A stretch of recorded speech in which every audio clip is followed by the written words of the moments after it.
मैं निवेदन कर रहा था आपसे कि जो उत्तान पाद है वो और कोई नहीं, आप और हम ही हैं। ये विषय बड़ा गूढ़ है, अगर हमने इसको समझ लिया तो जो हमारा जीवन है उस जीवन में हमारा भी एक ध्रुव रूपी पुत्र हो जाएगा। उत्तान पाद की दो रानियां थी, कौन कौन? एक तो सुरुचि और एक थी सुनीति, और वो और कोई नहीं, हमारी ही बुद्धि होती है, सुरुचि और सुनीति। जब हम कोई काम कर रहे होते हैं गलत या अच्छा, तो आप कभी ध्यान देते होंगे, आपके मन में विचार आता है कि भाई ये नहीं करना, ये गलत है। आता नहीं आता? जो आता है वो है सुनीति, और ये बोलता है कि नहीं अरे कुछ नहीं होता, वो है सुरुचि।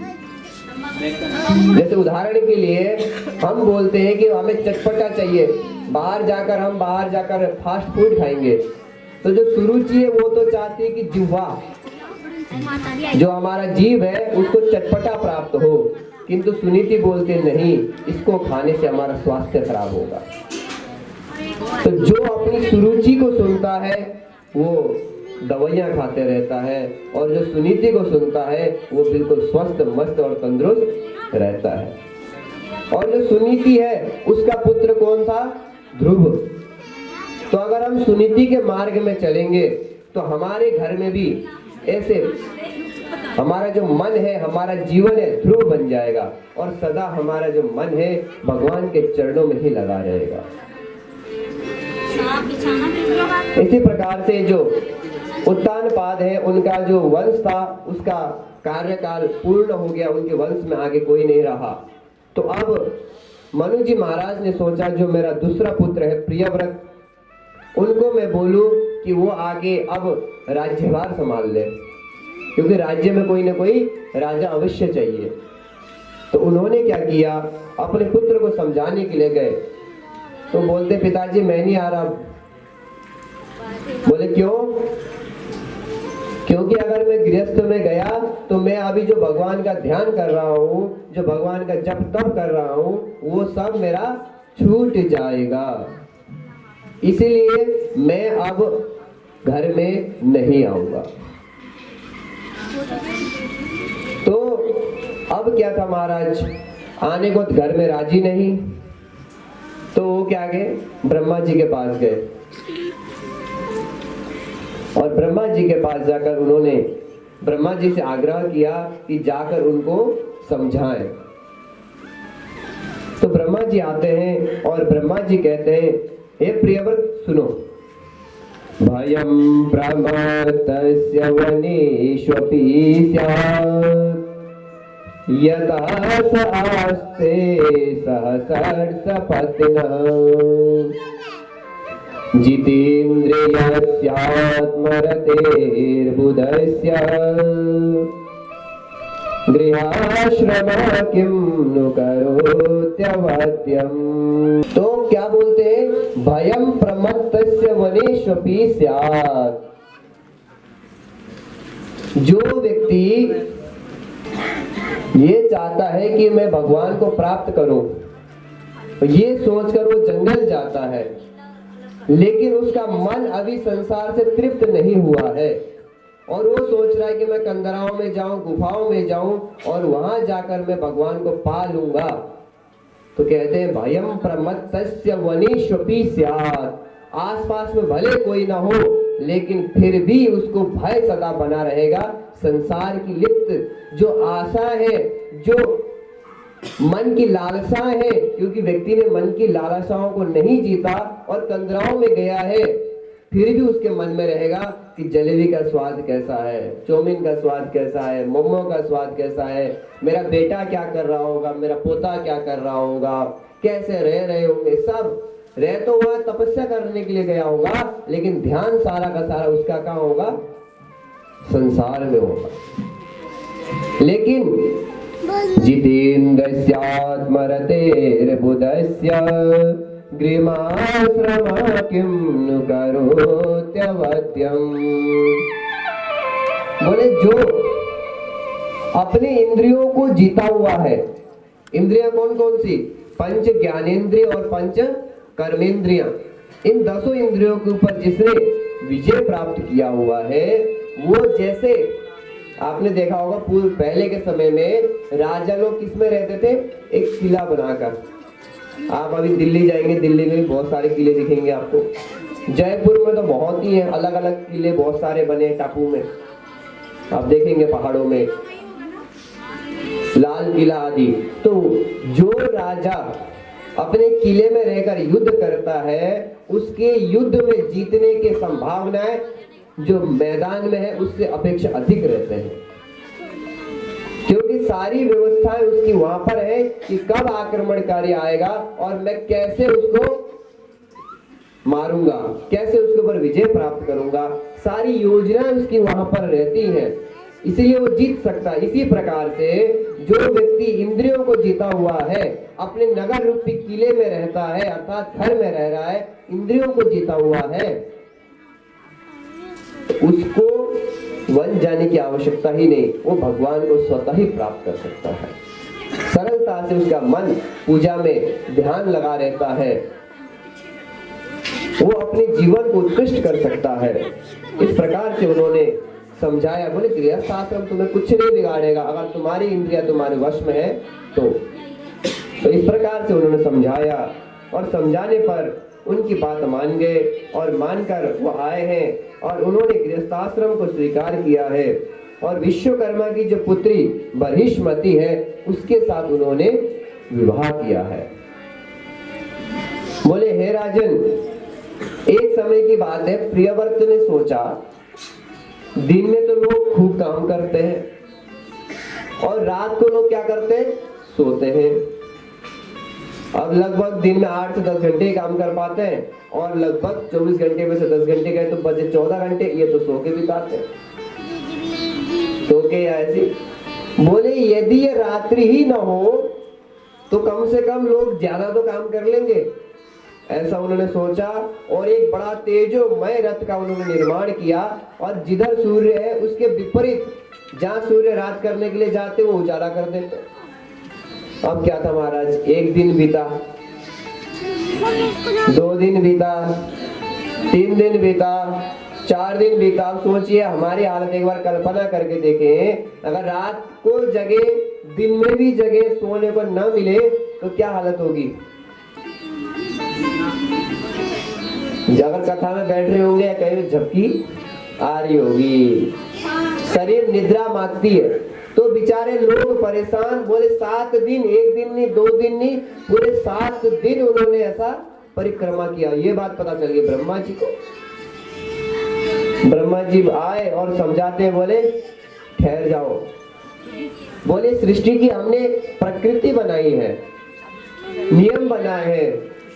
बोले जो भोगी है वो सोते हैं रात को, लेकिन जो योगी है उनको योग करने के लिए रात को समय प्राप्त होता है,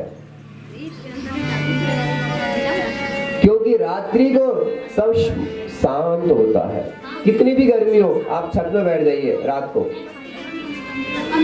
शीतल वायु बहती है, बड़ा सुंदर रहता है। तो जो रात्रि का समय बिल्कुल शांत रहता है और शांत समय में भगवत प्राप्ति के जो साधन है उनको करना आसान है। और दूसरी बात, जीवन को जीने के लिए, शरीर को चलाने के लिए आराम की भी जरूरत है। और जब शरीर सोता है तब वो अपने आप को रिकवर कर रहा होता है, बॉडी को, क्योंकि दिन में तो हम खा खा के बेचारे जठराग्नि को देते ही नहीं मौका काम करने के लिए। जब रात को सोते हैं तो हमारी जो इम्यून सिस्टम जिसे कहते हैं रोग प्रतिरोधक क्षमता, वो काम करती है। कहां पर किसको चोट लगी है, कौन सी बीमारी है, वहां जाकर उसको ठीक करता है, हमको रिचार्ज करता है। इसीलिए रात और दिन दोनों ही हमें आवश्यक है।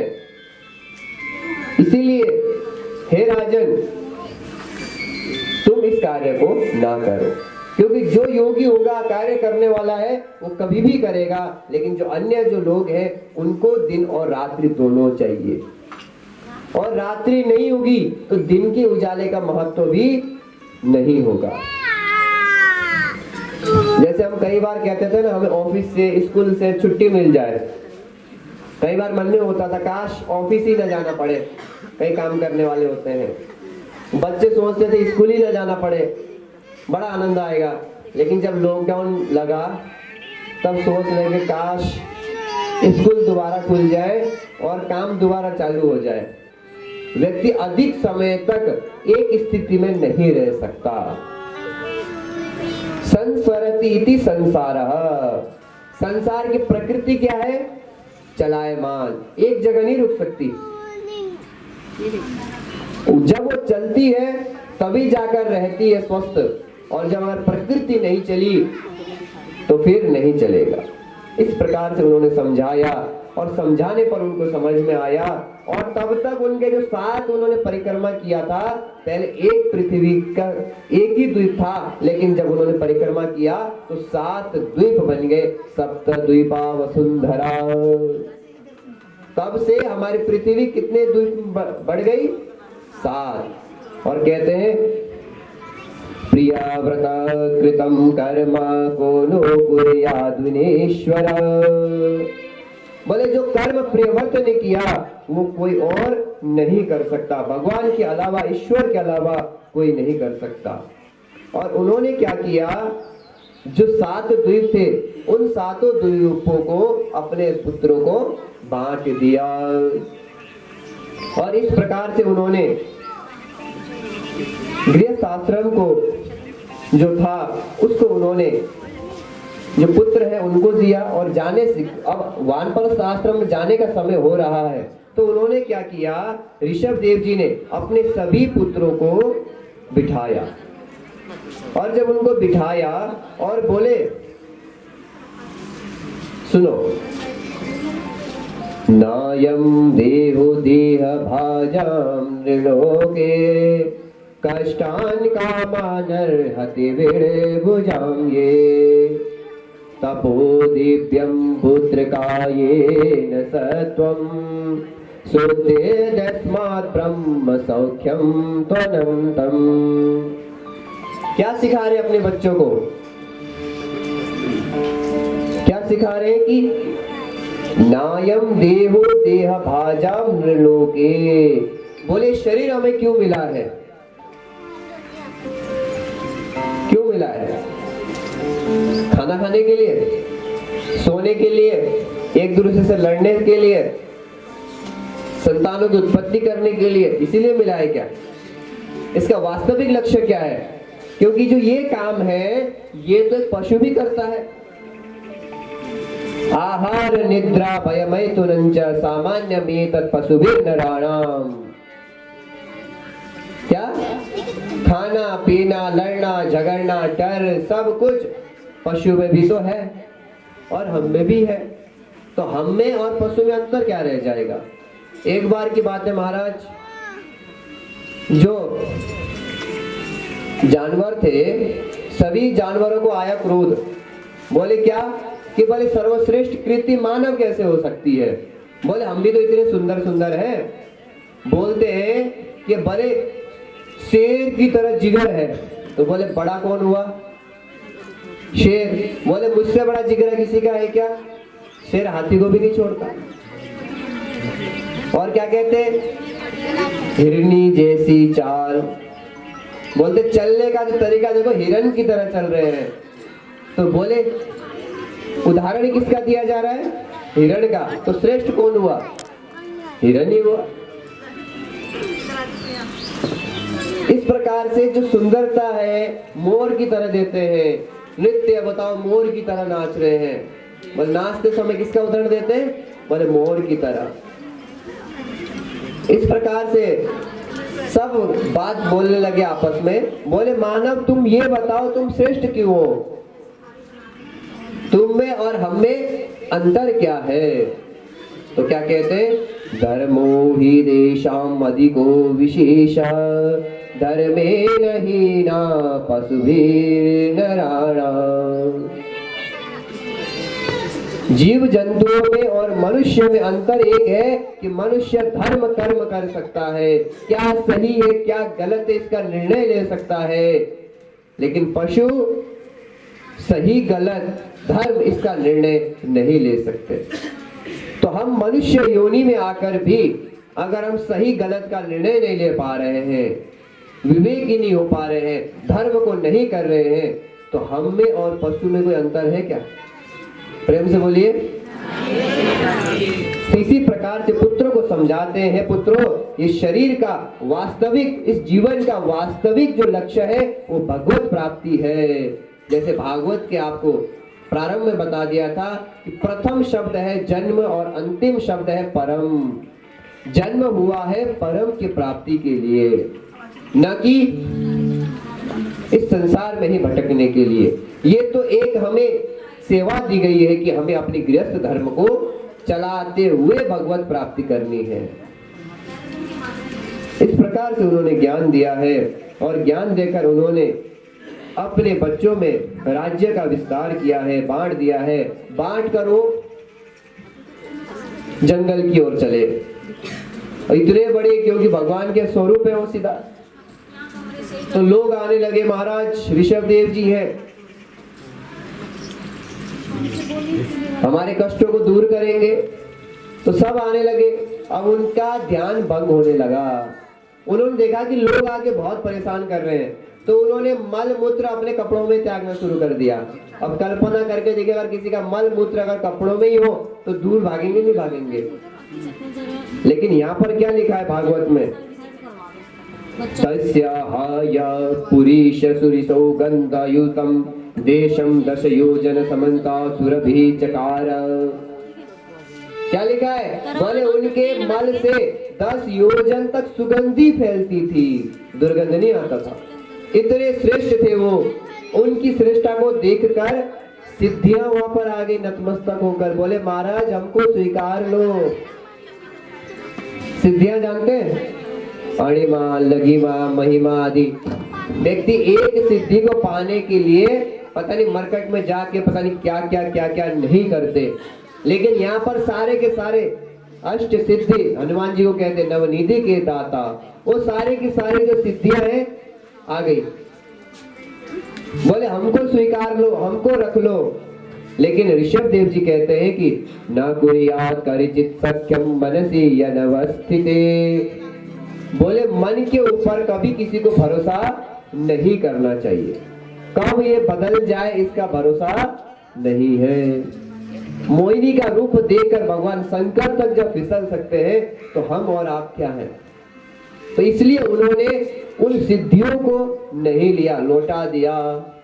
तो बोलते हैं इस प्रकार से उन्होंने सिद्धियों को लौटाया है और उसके बाद उन्होंने योगाग्नि में अपने देह को त्याग दिया है। और कहते हैं ये जो भगवान का अवतार हुआ है, रजोगुण से भरे हुए लोगों को भगवान के मोक्ष धाम को प्राप्त कराने के लिए, शिक्षा देने के लिए प्राप्त कराया है। और वहीं से कौन सा धर्म प्रारंभ हुआ है? जैन धर्म, ऋषभ देव से। वहीं से उस धर्म का प्रारंभ हुआ था। कहते हैं राजन, जब पिता ने पृथ्वी पालन करने के लिए नियुक्त कर दिया तो उन्हीं की आज्ञा से जो भरत जी हैं उन्होंने पंचनी की जो पुत्री है उससे विवाह किया और उनके सुमति, राष्ट्रवृत्त, सुदर्शन, आवरण और धूम्रकेतु उनके पुत्र हुए हैं। और उन्होंने 1 करोड़ वर्ष तक राज्य का भोग भोगा। उसके बाद अपने बच्चों में राज्य बांटकर वो गंडकी नदी, जानते हैं कहाँ है गंडकी नदी? नेपाल में जो बहती है, जहाँ से शालिग्राम निकलते हैं। गंडकी नदी, वहां पर जाकर उन्होंने तपस्या करना शुरू किया। उनका काम था बैठते थे और कई मालाएं वो जप करते थे सुबह से लेकर शाम तक। इस प्रकार से उनकी दिनचर्या चल रही थी। एक दिन की बात है, जब वो संध्या कर रहे थे उस समय एक गर्विणी हिरण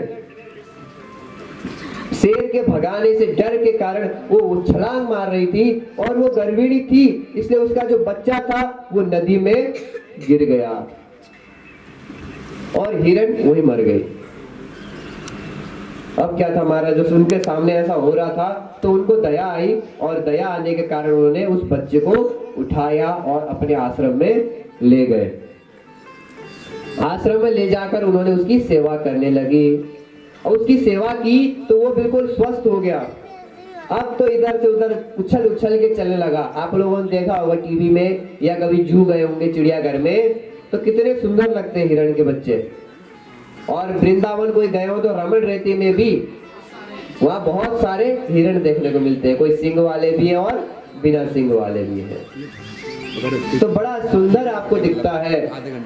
अब वो तो क्या था महाराज, पहले अगर 21 माला कर रहे थे तो अब धीरे धीरे धीरे 11 में आने लग गई।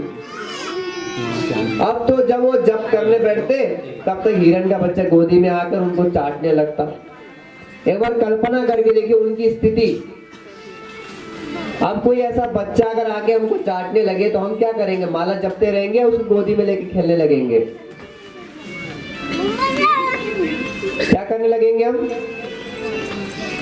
जब करते रहेंगे, लगेगा मन, हम क्या करेंगे? उसके साथ खेलने लग जाएंगे। अब क्या था महाराज, धीरे धीरे धीरे उन दोनों में प्रेम हो गया, मतलब एक दूसरे के बिना वो रह नहीं सक रहे थे, जैसे आजकल कुत्ते के बच्चे के बिना नहीं रह पाते। प्रेम से बोलिए। अगर कुत्ता है, आजकल हम देख रहे हैं कुत्ते को द्वारपाल कहा जाता है, लेकिन आप ध्यान देना कि ये इतना प्रेम हो रहा है तो भविष्य में क्या होने वाला है अभी बताएंगे। ये यहाँ पर आप ध्यान से सुनिएगा। आजकल हम देखते हैं लोगों को घर के अंदर अपने बिस्तर में साथ में सुलाते हैं, जबकि कुत्ते का नाम है द्वारपाल। द्वार की रक्षा करे, बाहरी कोई व्यक्ति आए उससे रक्षा करे, किसी गाय वगैरह पाली है, कुछ बाहर से कुछ जीव जंतु आए उससे रक्षा करे, वो रक्षा करने के लिए है। लेकिन आजकल बिस्तर में, और हम देख रहे हैं लोग उसके हैप्पी बर्थडे भी मना रहे हैं, उसको खिलाकर उसका जूठा भी खा रहे हैं। प्रेम से बोलिए। दया आती है हमारे समाज के ऊपर।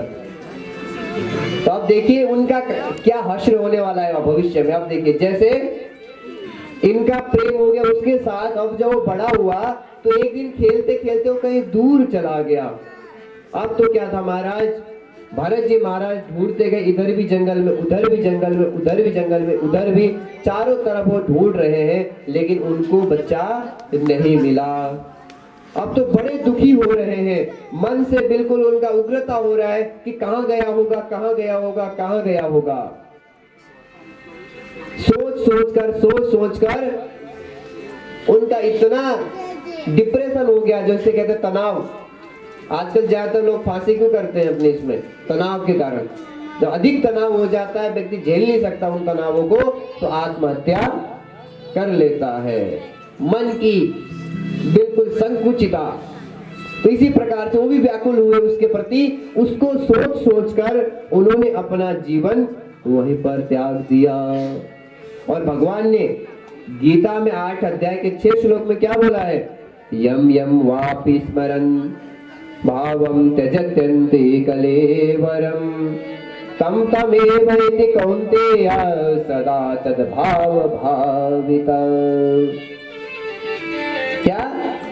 यम यम वापि स्मरन् भावम, बोले जो जो व्यक्ति जिस जिसको सोचकर त्यजति अन्ते कलेवरम,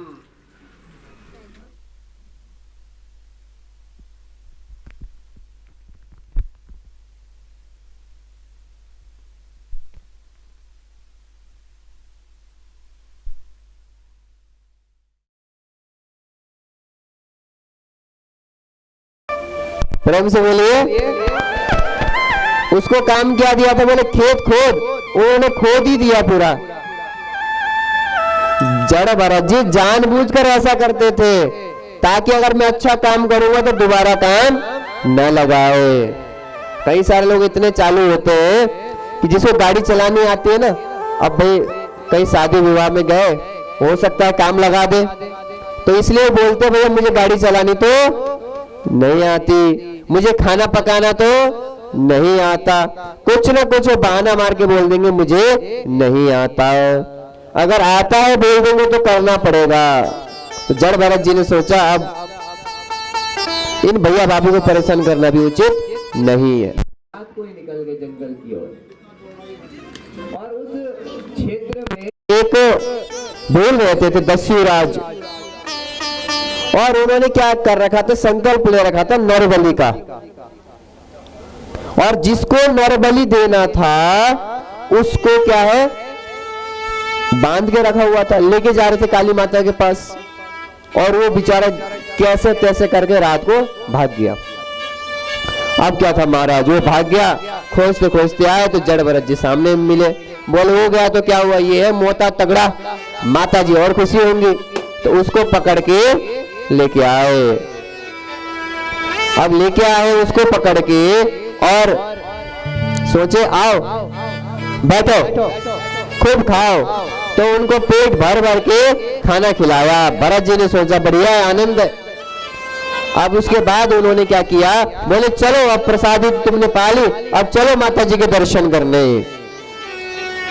माता जी के दर्शन करने के लिए गए हैं और बोले अब माता जी को प्रणाम करो झुक के। वो झुक के प्रणाम कर रहे थे और पीछे से दस्यु ने उठा खड्ग और जैसे काटने लगा, माँ काली वहां से प्रकट हो गई और वो खड्ग छुटाया और उन सभी दस्युओं के सिर धड़ से अलग कर दिए।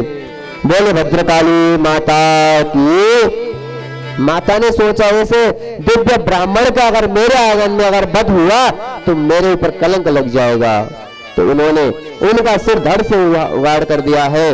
और भरत जी महाराज ना तो पहले डर रहे थे और ना ही अब डर रहे हैं, वो बिल्कुल शांत है और वो आगे चल रहे हैं। उस देश का एक राजा था रघुगण, और वो सत्संग करने जाता था कपिल जी के आश्रम में। और पहले समय में आपने देखा होगा पालकियां होती थी, अब तो रथ गाड़ी आदि होते हैं। तो पहले के समय में क्या होते थे, पालकी, और पालकी को उठाने के लिए लगभग 4 लोग चाहिए होते। तो उसमें से 4 में से एक पड़ गया रास्ते में बीमार। अब क्या था महाराज, जब रास्ते में वो बीमार पड़ गया तो सोचे कोई भी मिले उसको लगा दो। और वहां कोई मिला नहीं, तो उन्होंने देखा भरत जी महाराज जा रहे हैं बिल्कुल मोटे तगड़े, तो उनको पकड़ लिया, बोले लग जाओ आप यहाँ पर कंधा लगाकर। भरत जी ने बोला ठीक है साहब। भरत जी को बिठा दिया कंधे पे। अब भरत जी लेके चलने लगे। अब जो साधु होते हैं वो क्या करते हैं, एक एक कदम देख देख कर चलते हैं। उनका प्रयास ये रहता है एक चींटी भी मेरे पैर के नीचे ना आ जाए। सोचिए कितने बड़े संत हैं, एक चींटी भी मन अपने पैरों के नीचे ना आए, क्योंकि जो प्राण चींटी के अंदर है, जो आत्मा चींटी के अंदर है, वही हाथी के अंदर है और वही हमारे अंदर है। इसलिए आपने सुना जब कथा में मांडव्य ऋषि ने उनको शाप दिया यमराज को, बोले तुम्हें निर्णय लेना नहीं आता।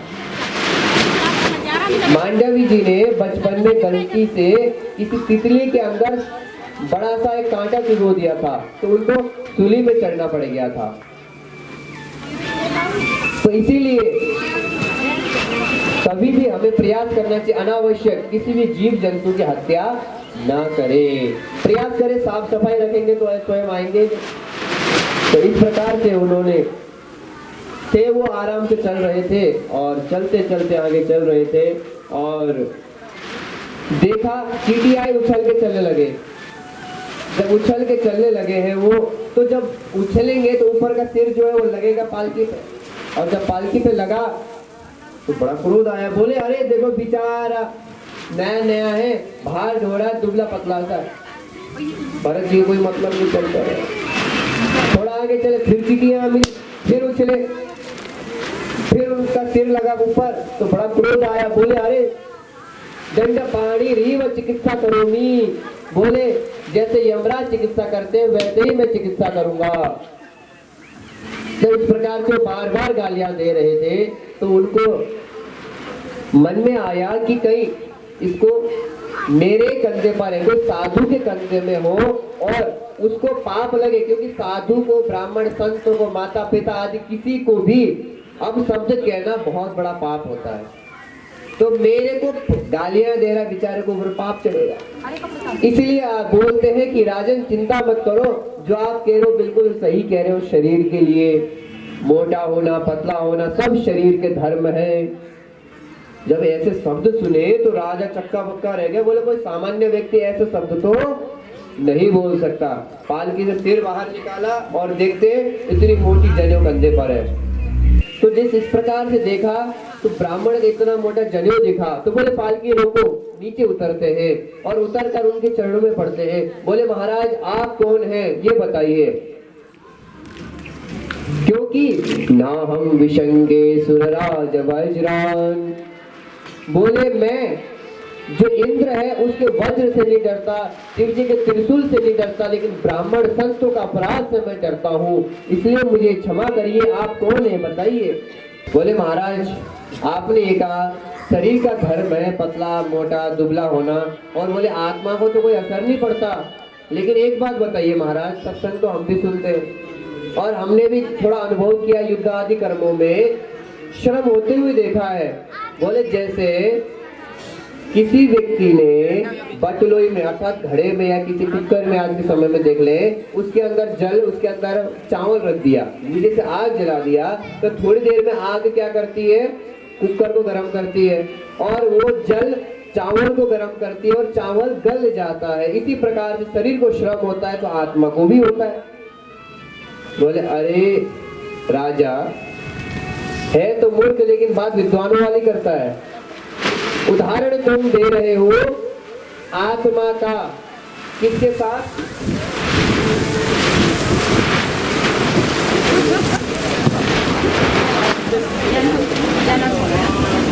आत्मा का उदाहरण दे रहे हो जो भौतिक पदार्थ है उनके साथ। वस्तुतः भौतिक पदार्थों का आत्मा से कोई संबंध नहीं है। आत्मा तो नैनम छिन्दन्ति शस्त्राणि नैनम दहति पावका न चैनम क्लेदयन्तापो न शोषयति मारुतः।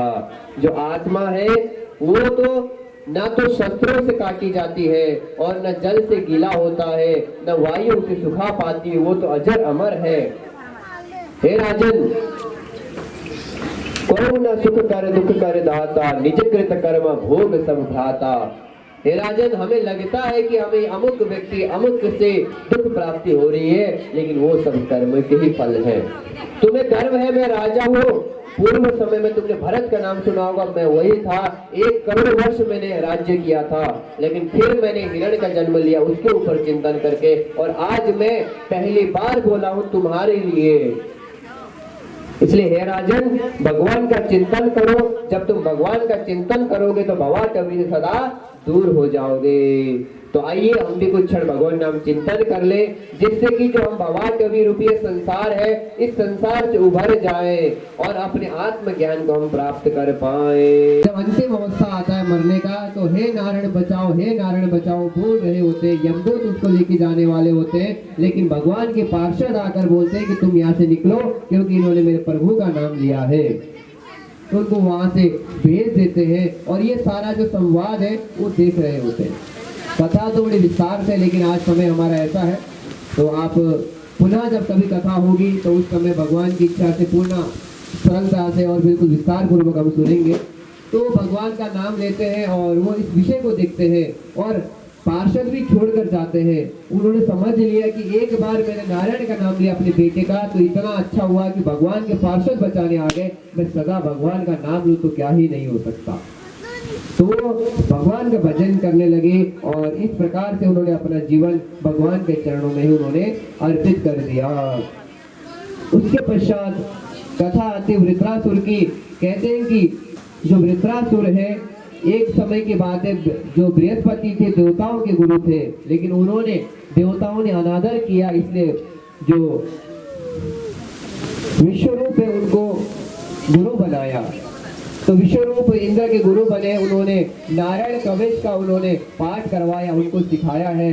और उसके पश्चात जब देखा कि युद्ध हुआ और युद्ध में विजय प्राप्त हुए नारायण कवच के माध्यम से, उसके पश्चात एक समय की बात है जब स्वाहा स्वाहा कर रहे थे, तो उनके 4 मुख थे, तो और मुख से तो देवताओं के लिए स्वाहा स्वाहा, और जब देवताओं का ध्यान इधर उधर जाए तो राक्षसों के लिए स्वाहा स्वाहा करते थे। तो ये देखकर इंद्र को बड़ा क्रोध आया और उसने उनका सर धड़ से अलग कर दिया। इससे उनको क्या है, ब्रह्म हत्या लग गई। और जो उनके पिता हैं उन्होंने यज्ञ किया, उसमें से एक बड़ा मंत्र जपा था कि इंद्र को मारने वाला पैदा हो, इंद्र शत्रु विभक्त स्वमाचिरम जहि विदुषा। बोले ऐसा पैदा हो बोल के उनके जो पिता सोचता है, उन्होंने संकल्प लेके किया था, लेकिन अर्थ में थोड़ा शब्द के अक्षर के उच्चारण से भेद होने से अर्थ ये निकल के आ गया कि इंद्र द्वारा मारा जाए। तो इस प्रकार से जब वो पैदा हुआ, वृत्रासुर बड़ा भयंकर रूप धारण करके इंद्र के साथ युद्ध होने लगा। इंद्र से कहता है तो वज्र से मार मुझे। यहाँ पे बड़ी सुंदर कथा आती है कि वो वज्र में भगवान का दर्शन करता है, स्तुति करता है, बोले मुझे भगवान से प्रीति हो, भगवान में ही मेरा मन लगा रहे। लेकिन अगले क्षण कहता है इंद्र तो युद्ध कर, और इंद्र और उसमें युद्ध होता है और इंद्र उसके दोनों हाथों को काट देते हैं और जैसे गिर रहे होते हैं तो उसको इंद्र को मुख में वो डाल देते हैं। लेकिन इंद्र ने नारायण कवच को धारण किया हुआ था, इसलिए वो मरे नहीं और उसी वज्र से उन्होंने उस पेट को चीर के वो बाहर निकल गए। और जो ब्रह्मा हत्या थी उसको उन्होंने बांट दिया है। और जब इंद्र ब्रह्मा हत्या को बांट दिया उसके बाद जो इंद्र थे उस ब्रह्मा हत्या से मुक्त हो गए हैं। उसके बाद बड़ा सुंदर कथा आता है हिरण्यकशिपु का, जो कि उनके प्रहलाद बड़े सुंदर पुत्र थे। लेकिन इतना दुष्ट था हिरण्यकशिपु, क्योंकि जब हिरण्याक्ष का वध हो गया था तो उसने संकल्प ले लिया था कि अब मैं इन सभी देवी देवताओं को अपने वश में करूंगा, सबको मैं अकल ठिकाने लेके आऊंगा, नारायण से बदला लूंगा। तब करते हैं और ब्रह्मा जी प्रसन्न होते हैं। ब्रह्मा जी कहते हैं वर मांगो, तो कहते हैं मुझे अमर करो। ब्रह्मा जी कहते मैं स्वयं अमर नहीं हूं, तुझे कैसे करूं? तो वरदानों की झड़ी लगा देते, न दिन में मरूं न रात को मरूं, न आंधी तूफान और न अस्त्र शस्त्र, न दिन में न रात में, न घर के बाहर न घर के अंदर। ब्रह्मा जी बोले भाई अब तो बच कर। तो उन्होंने इस प्रकार से वर मांगे हैं और उसके बाद तो सभी देवताओं को अपने वश में कर लिया है। और उनका पुत्र था एक सबसे छोटा प्रहलाद, और प्रहलाद को कहा कि बेटा अब गुरुकुल जाओ। तो गुरुकुल गए हैं और एक दिन के बाद छुट्टी में जब घर आए थे बोले बेटा क्या सीखा? तो कहते हैं ब्रह्मण्यशील संपन्न। बोले इन सब समाज को छोड़कर व्यक्ति को भगवान के चरणों में चढ़ना चाहिए, अन्यथा व्यक्ति अन्नकूप में जैसे गिरता है वैसे ही गिर जाएगा। बोले ये क्या सीख के आया? मैं तो छल कपट सीखने को भेजा था। बोले जा दोबारा सीख के आ। फिर गए और फिर आए तो बोले क्या सीखा? बोले पिताजी इस बार तो मैंने नौ अच्छी बात सीखी। बोले क्या क्या? श्रवणम कीर्तनम विष्णु स्मरणम पाद सेवनम अर्चनम वंदनम दास्यम सख्यम आत्म निवेदनम। बोले भगवान की 9 भक्ति को मैं सीख के आया हूँ। भगवान की कथाओं को सुनो, कीर्तन करो, स्मरण करो, भगवान की सेवा करो, अर्चन वंदन करो और अपने आप को भगवान में अर्पित कर दो। जब ऐसा कहा क्रोध आया, अपनी बहन आदि सबसे बोला कि इसको मारो, कुचला हाथी से कुचलने लगे, फिर भी वो नहीं मरा। उसकी बहन ने कहा कि मुझे वरदान है अग्नि नहीं जला सकती, तो चिता बनाई गई, अग्नि में रखा गया, गोदी में बैठकर वो बैठी है, आग लगा दी गई। वो तो नारायण नारायण नारायण जप रहे थे, अग्नि उनका कुछ नहीं बिगाड़ पाई। और जो उनकी बहन थी होलिका, वो जल के भस्म हो गई। और तभी से हम होली का उत्सव मनाते हैं, असत के ऊपर सत्य की विजय। और जब देखा कि ऐसा कुछ नहीं हुआ, संत अमर फिर ले गए हैं अपने आश्रम में और वहां पर जाकर बच्चों को ज्ञान देते हैं। बोले कौमार आचरित प्राज्ञा, व्यक्ति को बचपन से ही भगवान की प्राप्ति के लिए उद्यत हो जाना चाहिए। और इस प्रकार से कहते हैं। और जब भगवान का भजन कर रहे होते हैं वहाँ हिरण्यकशिपु आ जाता है। बोले दुष्ट तो सबको बिगाड़ रहा है, बोल तेरा नारायण कहाँ है? तो बोले सभी जगह है, हरि व्यापक सर्वत्र समाना। बोले कहाँ नहीं है ये पूछो? बोले स्तंभ में है। बोले हाँ है। तो उनको क्रोध आया, गदा उठाया, खंबा फोड़ा। जैसे उन्होंने खंबा फोड़ा, भगवान नरसिंह प्रकट होते। बोले नरसिंह भगवान की। आधा शरीर नर का है और सिर शेर का है, नरसिंह रूप से आते हैं और दोनों में बड़ा घमासान युद्ध होता है। भगवान ने उसको पकड़ा हिरण्यकशिपु को और लेके गए हैं संध्या के समय में दहलीज में। और बोले दुष्ट बोल तूने क्या क्या वरदान मांगे हैं? बोले मैं न अंदर मरू न बाहर। बोले तू बीच में है, न अंदर है न बाहर है।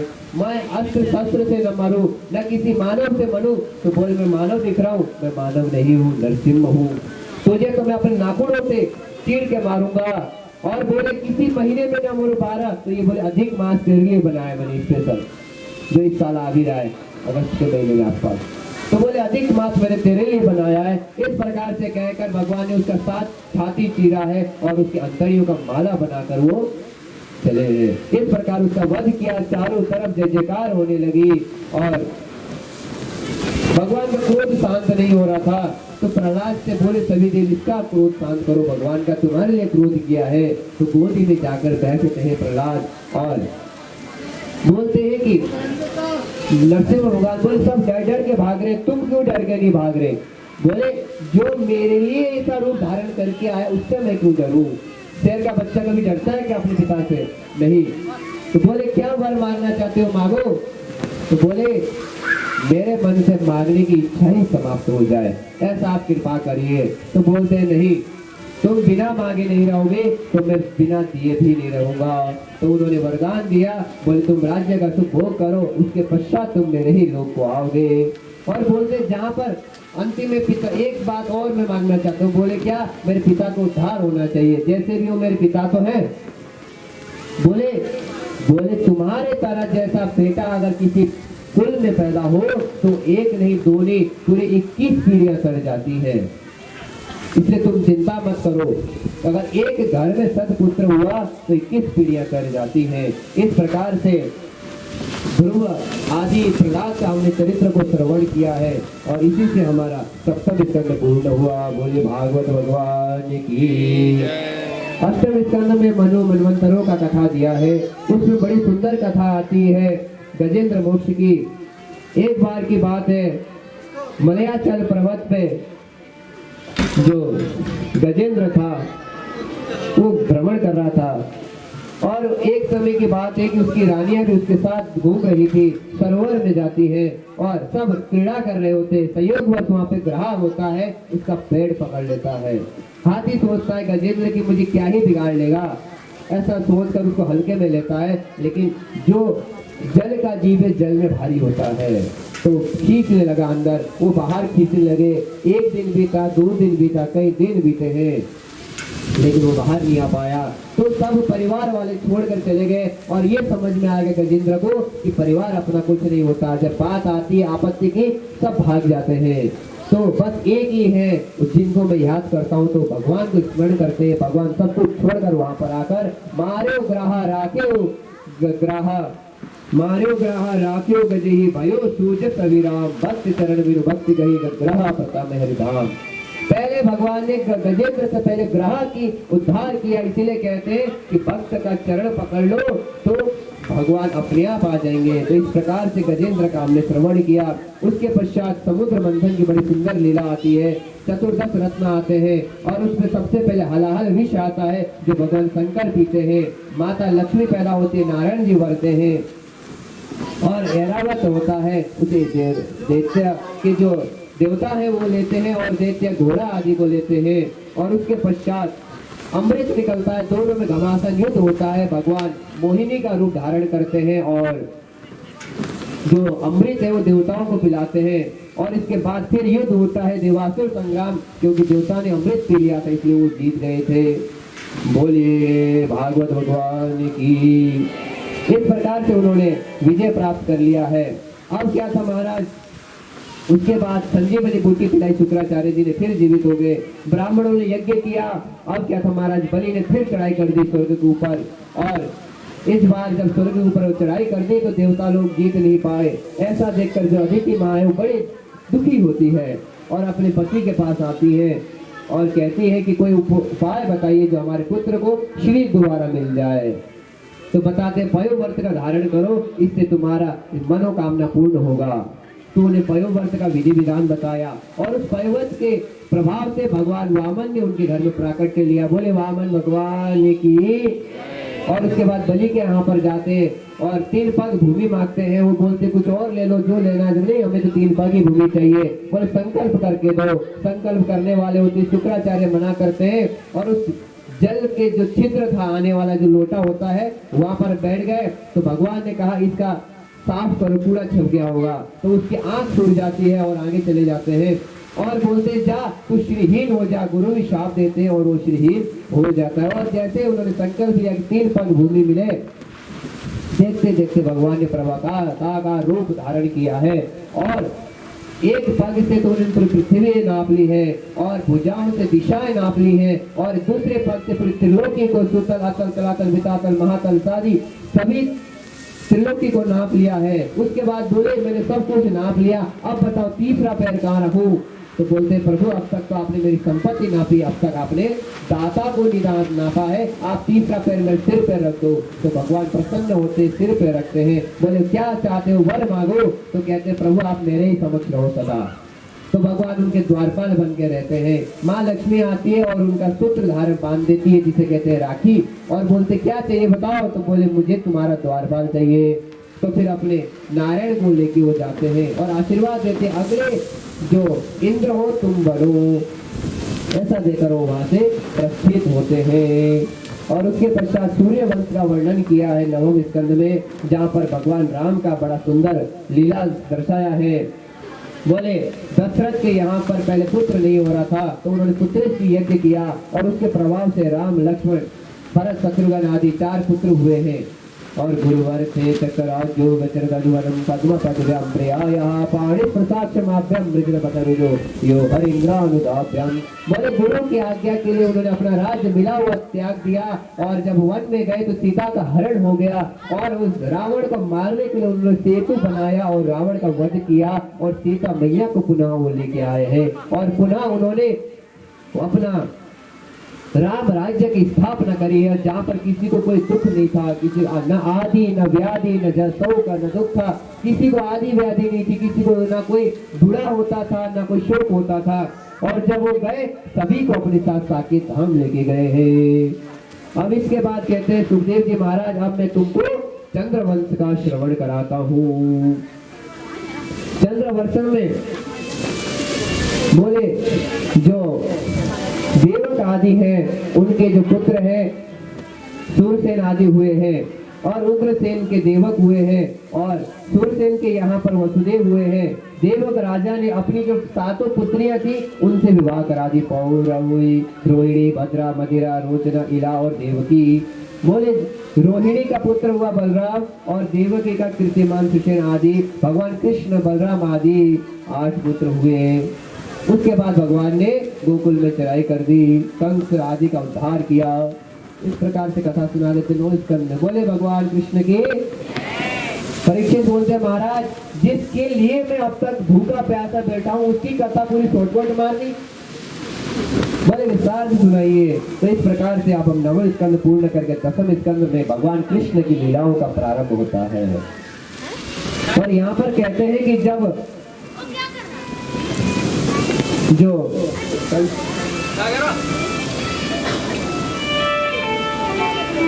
तो 10वें स्कंद में हम प्रवेश हो रहे हैं और भगवान कृष्ण को पाने हैं, क्योंकि जो कंस है उसने चारों तरफ हाहाकार मचाया हुआ है।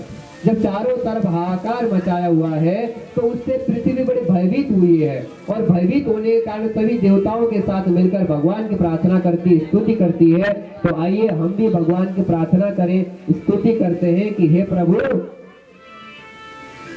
कर दो दूर प्रभु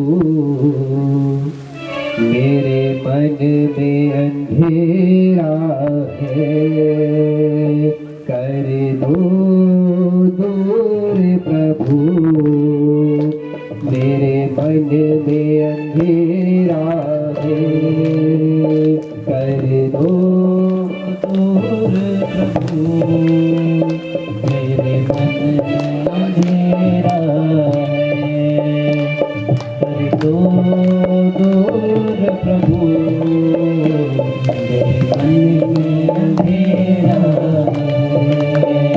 जब से तेरी लगन लगी हुआ मन में सवेरा है, जब से तेरी लगन लगी मन में सवेरा है। हरे तुमसे बिछुड़े हुए कई युग बीत गए, हरे तुमसे बिछड़े हुए कई युग बीत गए,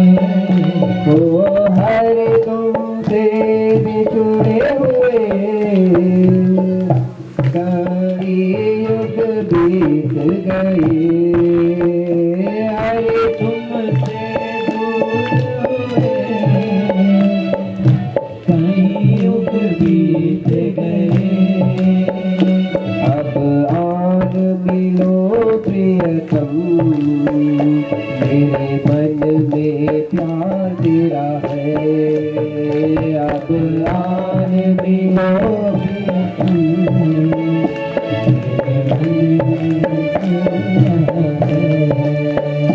कर दो दूर प्रभु, मेरे मन में अंधेरा है, कर दो दूर प्रभु, मेरे मन में अंधेरा है।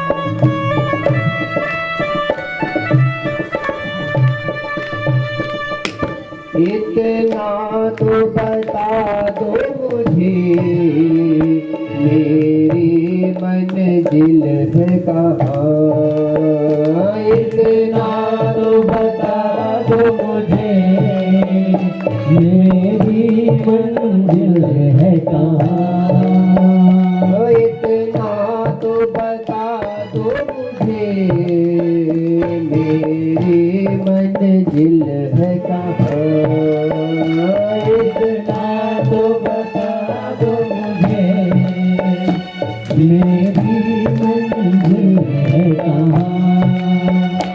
अब ले चलो मुझको जहाँ संतों का डेरा है, अब ले चलो मुझको जहाँ संतों का डेरा है, कर दो दूर प्रभु, मेरे मन में अंधेरा है, कर दो दूर प्रभु, मेरे मन में अंधेरा है।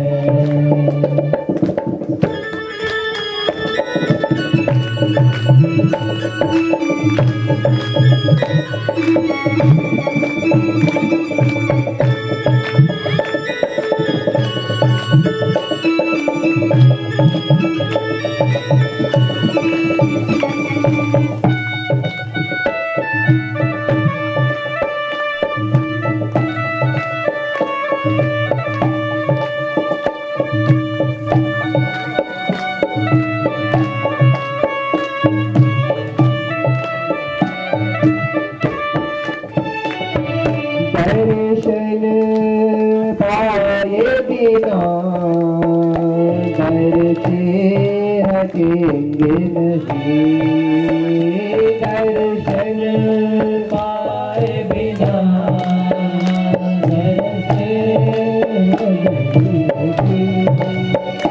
दर्शन पाए बिना दर से हटेंगे नहीं, दर्शन पाए बिना दर से हटेंगे नहीं। अब हमने डाल लिया तेरे दर पे तेरा है, अब हमने डाल लिया तेरे दर पे तेरा है, कर दो दूर प्रभु, मेरे मन में अंधेरा है, कर दो दूर प्रभु, मेरे मन में अंधेरा है। जब से तेरी लगन लगी हुआ मन में सवेरा है, जब से तेरी लगन लगी हुआ मन में सवेरा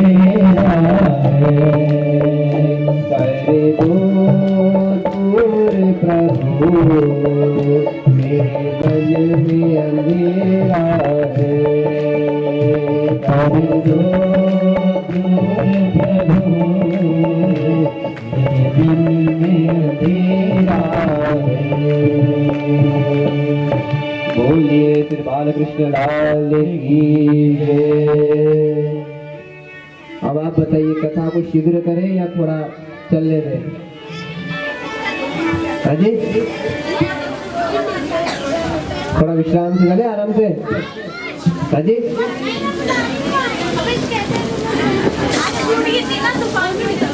आप कोई दिक्कत नहीं है?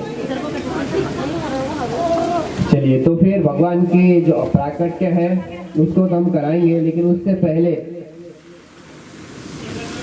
भगवान के जो भक्त हैं उनका भी चरित्र श्रवण कर ले, क्योंकि जो प्रसिद्ध चरित्र है उसका हमें बहुत इंतजार रहता है कि कब कैसे आएंगे। तो उसमें से जो हमारे मुख्य चरित्र है वो प्रहलाद है, उसको हमने ऐसे क्योंकि तूफान आ रहा था तो उड़ा दिया था। और जो चाहते विस्तार से सुनना तो आप YouTube के माध्यम से भी तीर्थ कृष्ण गौतम नाम से आप सर्च कर सकते हैं। और आज प्राय 8 बजे रात्रि को YouTube में पहले दिन की कथा आपको प्राप्त हो जाएगी, तो वहां पर भी आप सुन सकते हैं। कई सारे प्रसंग ऐसे हैं जो वहां पर आपको विस्तार से प्राप्त होंगे।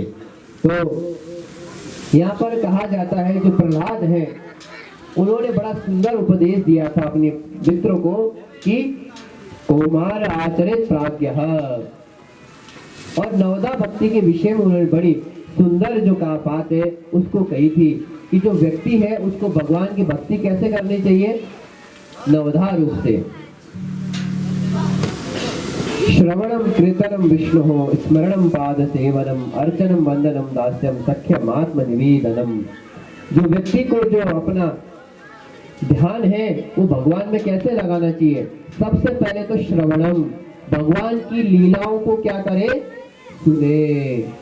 श्रवणम, जब हम सुनते हैं तभी जाकर हमें पता चलता है। श्रवणम, जब हमने आज यहाँ पर कथा सुनी, कल कथा सुनी, परसों कथा सुनी और 3 दिन और कथा हम सुनने वाले हैं। जब हम कथा सुनते हैं, बार बार विषयों को सुनते हैं, तब जाकर क्या होता है? श्रवणम कीर्तनम, उसके बाद उसका हम कीर्तन करते हैं, अर्थात बार बार उसको हम दोहराते हैं। जिन्होंने भागवत को कई बार सुना है तो जैसे जैसे यहाँ पर कथा होती जा रही है आपको उन स्मृतियों का ध्यान आता जा रहा है कि कैसे भगवान ने समुद्र मंथन कराया था, कच्छप रूप धारण कैसे किया, वासुकी रूप से नाग से कैसे उसको घुमाया, कैसे विष निकला भगवान शंकर ने पिया, आदि जो लीलाएं हैं उनको जिसने सुना है बार बार वो आपके माइंड में रिमाइंड भी हो रही है। और कोई विषय निकल के आए तो घर में भी याद आ जाता, कुछ बात हो जाए तो कहते हैं सबसे पहले भगवान की कथाओं को क्या करना चाहिए? सुनना चाहिए। उसके बाद हम क्या करते हैं? कीर्तन, श्रवणम कीर्तनम। उसके बाद जितना हो सके कीर्तन करते रहे, उसको बोलते रहे, बार बार आप जब बोलते हैं तो उससे क्या होता है? श्रवणम कीर्तनम विष्णु स्मरणम, फिर वो क्या है? स्मरण में बैठ जाते हैं। और जब दुख कष्ट आता है तो भगवान का नाम याद आता है, और जो आप अच्छा भी कुछ होता है तो वो भी भगवान का ही स्मरण आता है। हे प्रभु, सब कुछ आपका ही दिया हुआ है। अगर आप ये तूफान भी दे रहे हैं तो ये भी आपका दिया हुआ है, और ये आपने हमारी परीक्षा ली है कि हम कितने आपकी कथा के लिए अड़िग हैं। आगे कथा आएगी जब भगवान उठाएंगे, क्योंकि ये तो सामान्य है। जब इंद्र क्रोधित हुआ था, मूसलाधार वर्षा करी, तो सभी ग्वाल वाल भगवान के पास आ गए और उन्होंने गोवर्धन उठा लिया। तो ये हमें शिक्षा प्राप्त होती है जब हम सुनते हैं स्मरण, तब हमारे मन में आती है भगवान की लीलाओं का कि सब कुछ भगवान का ही किया हुआ है, हमारे द्वारा कुछ नहीं है। जो होता है वो प्रभु के द्वारा किया जाता है। कीर्तनम विष्णु स्मरणम पाद सेवनम, जब हम सुनते हैं बार बार अंदर से भाव उत्पन्न होता है तो भगवान की सेवा कर पाते हैं। डायरेक्ट हम सेवा में नहीं जा सकते। सेवा अंदर से कब आती है? जब हम बार बार सुनते हैं, निस्वार्थ भावना से हम फिर सेवा में परिणत होते हैं। कैसे भी कर सकते हो आप सेवा, कई प्रकार की सेवा होती है। किसी दिन दुखी की आप सेवा कर सकते हो, कोई जरूरतमंद है उसकी सेवा कर सकते हो, कोई बेचारे गरीब है उसकी बेटियों की विवाह नहीं हो रहे उसमें आप सेवा कर सकते हो। किसी के पास तन है, किसी के पास मन है और किसी के पास धन है, तो जिसके पास जो है उससे वो सेवा कर सकता है। किसी का शरीर स्वस्थ है, धन नहीं है, तो कोई दिक्कत नहीं, सेवा करो। और किसी के पास धन पर्याप्त है लेकिन अन्य विषय नहीं है, तो आप धन से भी सेवा कर सकते हो। जैसे मंदिर आदि का निर्माण करना है, सत्संग का निर्माण करना है, कथा का आयोजन आदि आदि करने के लिए धन की बहुत बड़ी आवश्यकता होती है, क्योंकि बिना धन के धर्म नहीं होता। धनात् धर्मः ततः सुखम, और हम चाहते हैं धन से सुख आ जाए। धन से सुख नहीं आता, धन से धर्म होता है और धर्म से हमें सुख की प्राप्ति होती है। तो इसीलिए वो व्यक्ति क्या करे, भगवान की सेवा करे। फिर दास्यम, फिर अपने आप को भगवान का क्या माने, दास माने। फिर जब अपने आप को दास मानता है कि मैं भगवान का सेवक हूँ, मैं दास हूँ, फिर उसके बाद सख्यम आत्मनिवेदनम, बोले अपने आत्मा को, अपने आप को किसमें निवेदित कर दे, भगवान में निवेदित कर दे। पहली बार में नहीं हो पाता, क्योंकि हमारे बहुत सारे विषय भोग हैं, तो वो तब होता है बार बार, क्योंकि जब तुलसीदास जी भगवान की कथा कहते हैं तो मन बड़ा स्फुरित होता है, खुश होता है, लगा रहता है। और तुलसीदास से डांटते हैं, रे सठ मना राम भज, बोले जैसे अभी तो खुश हो रहा है, बोले ऐसे सदा रहकर भगवान को भज।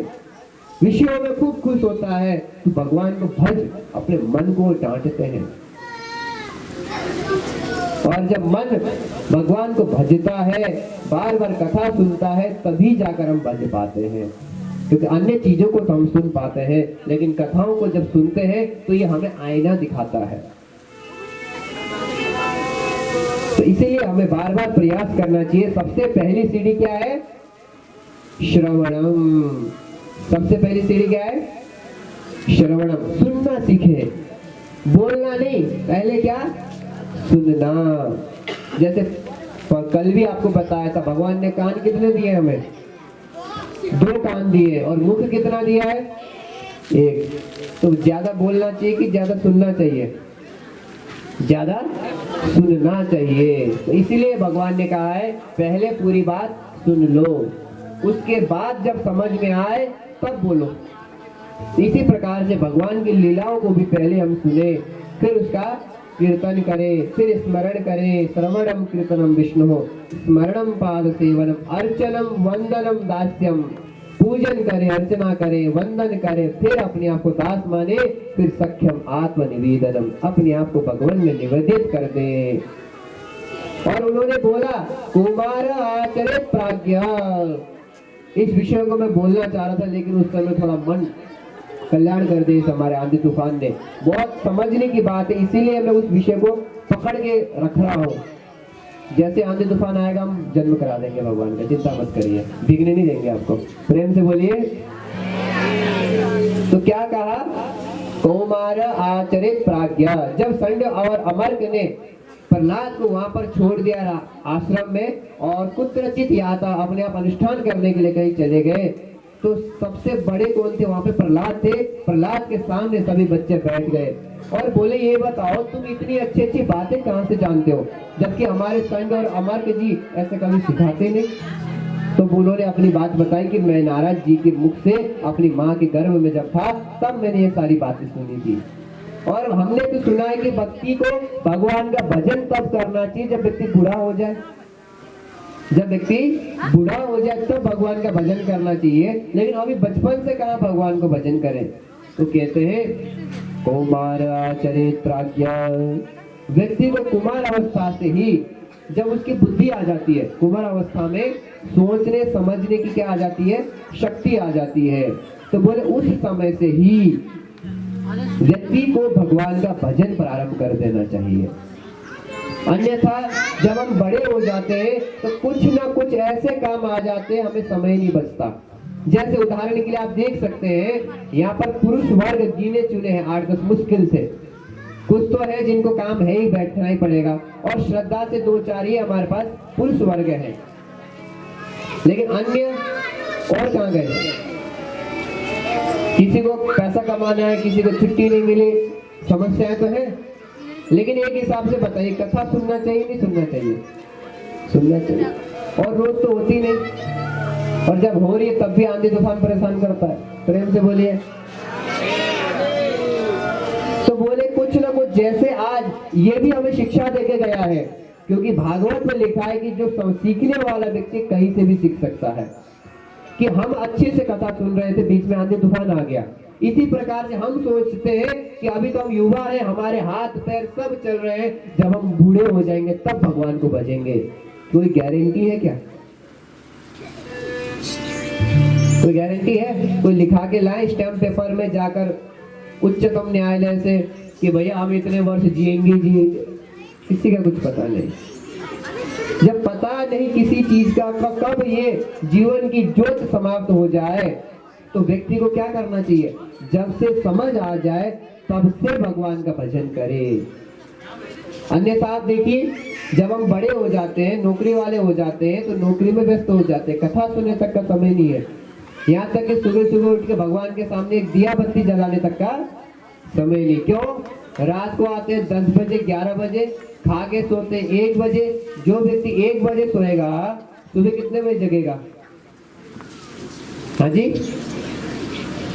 8 बजे से पहले जग जाएगा क्या? 8 बजे, कोई 9 बजे जगेगा। अब 8-9 बजे जग के फिर नहा धोकर नाश्ता खा के निकलने के लिए देरी होती है, कहाँ से दिया बत्ती करेगा?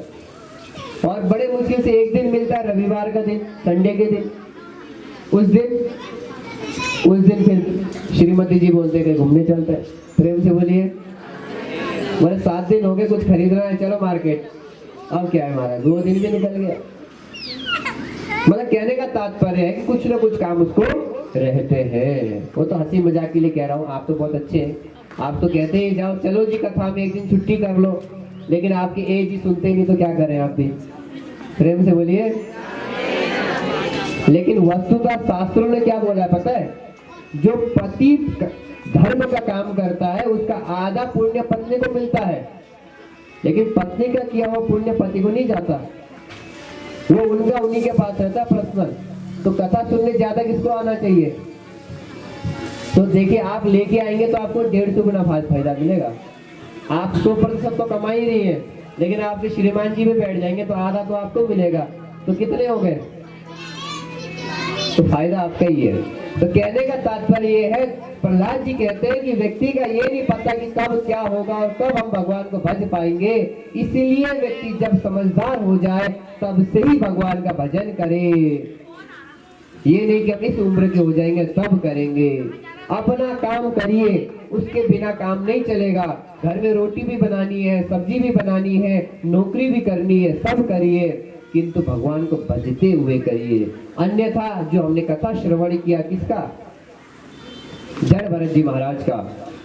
उन्होंने हिरण का ध्यान किया और अगले जन्म में हिरण हो गए, और उसी प्रकार से हम मकान दुकान और इन चीज को ही ध्यान करेंगे तो अगले जन्म में हम जैसे हिरण हो गए थे, वैसे जो आजकल कुत्ते पाल रहे क्या होंगे?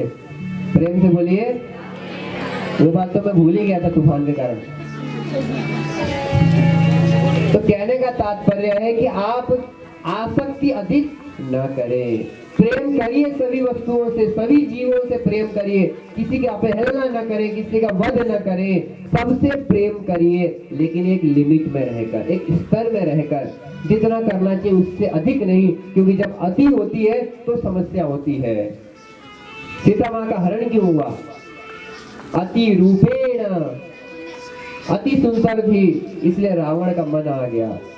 और रावण क्यों मरा? अति गर्भेण, अपने शक्ति पर अधिक अहम था। जब अति आ जाती है तो खती हो जाती है, इसलिए किसी भी चीजों का अति न करें। और जो कुत्ता पालते गए, आवाज सुन लिया, बोले महाराज आपने ऐसा क्यों बोल दिया हमारे टोमी के लिए? प्रेम से बोलिए। ये मैं नहीं कह रहा हूँ, हमारा काम तो केवल आप तक खबर पहुंचाना है। हम तो एक डाकिया है साहब, हम क्या है, एक डाकिया ही है। डाकिया का काम क्या है, वहां की चिट्ठी मिली आप तक पहुंचा दे, फोन कर करके पहुंचा दे किसका घर का है। तो यहाँ पर जो लिखा है, जो आदेश हुआ गुरुमुख से, वही हम आपको बोल रहे हैं। शास्त्र ने जो बोला वो उनको प्रयोजन नहीं है। आपके घर में कोई लाभ हो हानि हो, उससे शास्त्र को कुछ मिलेगा क्या? ना आप देने वाले हैं, ना कुछ आपका वो लेने वाले हैं। लाभ और हानि तो आपका है, लेकिन ये अगर आपका लाभ होगा तो आप परम को प्राप्त करेंगे, ये उनका उद्देश्य है। इसीलिए हम आपको बाल्य अवस्था से ही भगवान का भजन करना चाहिए। और बड़ा सुंदर की बात है कि आप बच्चों को कथा सुनाने लेके आए हैं। जो कथा सुनेंगे तो ये यही सीखेंगे।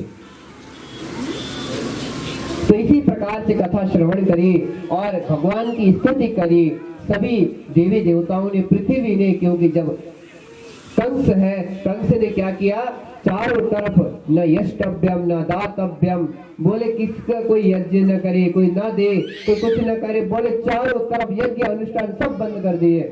जब बंद कर दिए तो अधर्म बढ़ा, और जब अधर्म बढ़ा है तो सभी देवी देवता आदि भगवान के पास गए हैं और भगवान ने कहा, बोले चिंता मत करो। आकाशवाणी हुई, वसुदेव गृहे साक्षात् भगवान पुरुषः परः, जनिष्यते तत्प्रियार्थं संभवन्तु सुरस्त्रियः। बोले वसुदेव के घर में भगवान प्रकट होंगे। ये बात सुनी किसने? ब्रह्मा जी ने। और कहा सभी देवताओं से, देवियों से भगवान उत्पन्न होने वाले हैं। इसलिए तुम सब जाकर कोई ग्वाल बन जाओ, कोई गोपी बन जाओ, कोई पौधे बन जाओ, कोई लता बन जाओ, कोई पता बन जाओ। सभी उनकी आज्ञा पाकर भगवान आने वाले हैं। तो उनके स्वागत के लिए सभी देवी देव, ऋषि मुनि गण कुछ न कुछ अवतार लेकर आ गए। कई बार भजन में सुनते ना, मेरा मन हो गया लता पता। और वृंदावन जो गए हैं उन्होंने एक बात ध्यान दी होगी, किसी पेड़ को सीधा देखा क्या? जो वृंदावन गए कोई देखा सीधा? और पेड़ ज्यादा बड़े होते हैं, छोटे छोटे पेड़ होते हैं, वहां के पेड़ भी छोटे होते हैं और कोई सीधा ऊपर नहीं जाता, वो झुके हुए रहते हैं। अभी आगे आएगी कथा में कि वो चाहते हैं कि भगवान के जो चरण है, जो रज में पड़ते हैं, वो रज हमारे ऊपर आ जाए। तभी लता पता बनना चाहते हैं, नीचे झुकना चाहते हैं। अगर ऊपर होंगे तो धूल ज्यादा ऊपर थोड़ी जाती है हर बार, नीचे होंगे तो क्या है, वो धूल पहुंच जाए, भगवान के भक्तों के, भगवान के चरणों के सब धूल हो जाए। तो सभी ने रूप धारण किया है और भगवान ने कहा है, जब जब होई धर्म की हानि, बाढ़हि असुर अधम अभिमानी, तब तब प्रभु धरि मनुज शरीरा, हरहि कृपा निधि सज्जन पीरा। जब जब धर्म की हानि होती है तब भगवान ने बोला है कि मैं मनुष्य शरीर धारण करूंगा और सभी की जो कष्ट है उसको हरूंगा। तो भगवान ने ऐसा सबको आशीर्वाद दिया, आश्वासन दिया और सभी ने अपना अपना रूप ले लिया। अब क्या था महाराज, एक समय की बात है, बात आई देवकी जी की शादी करने की।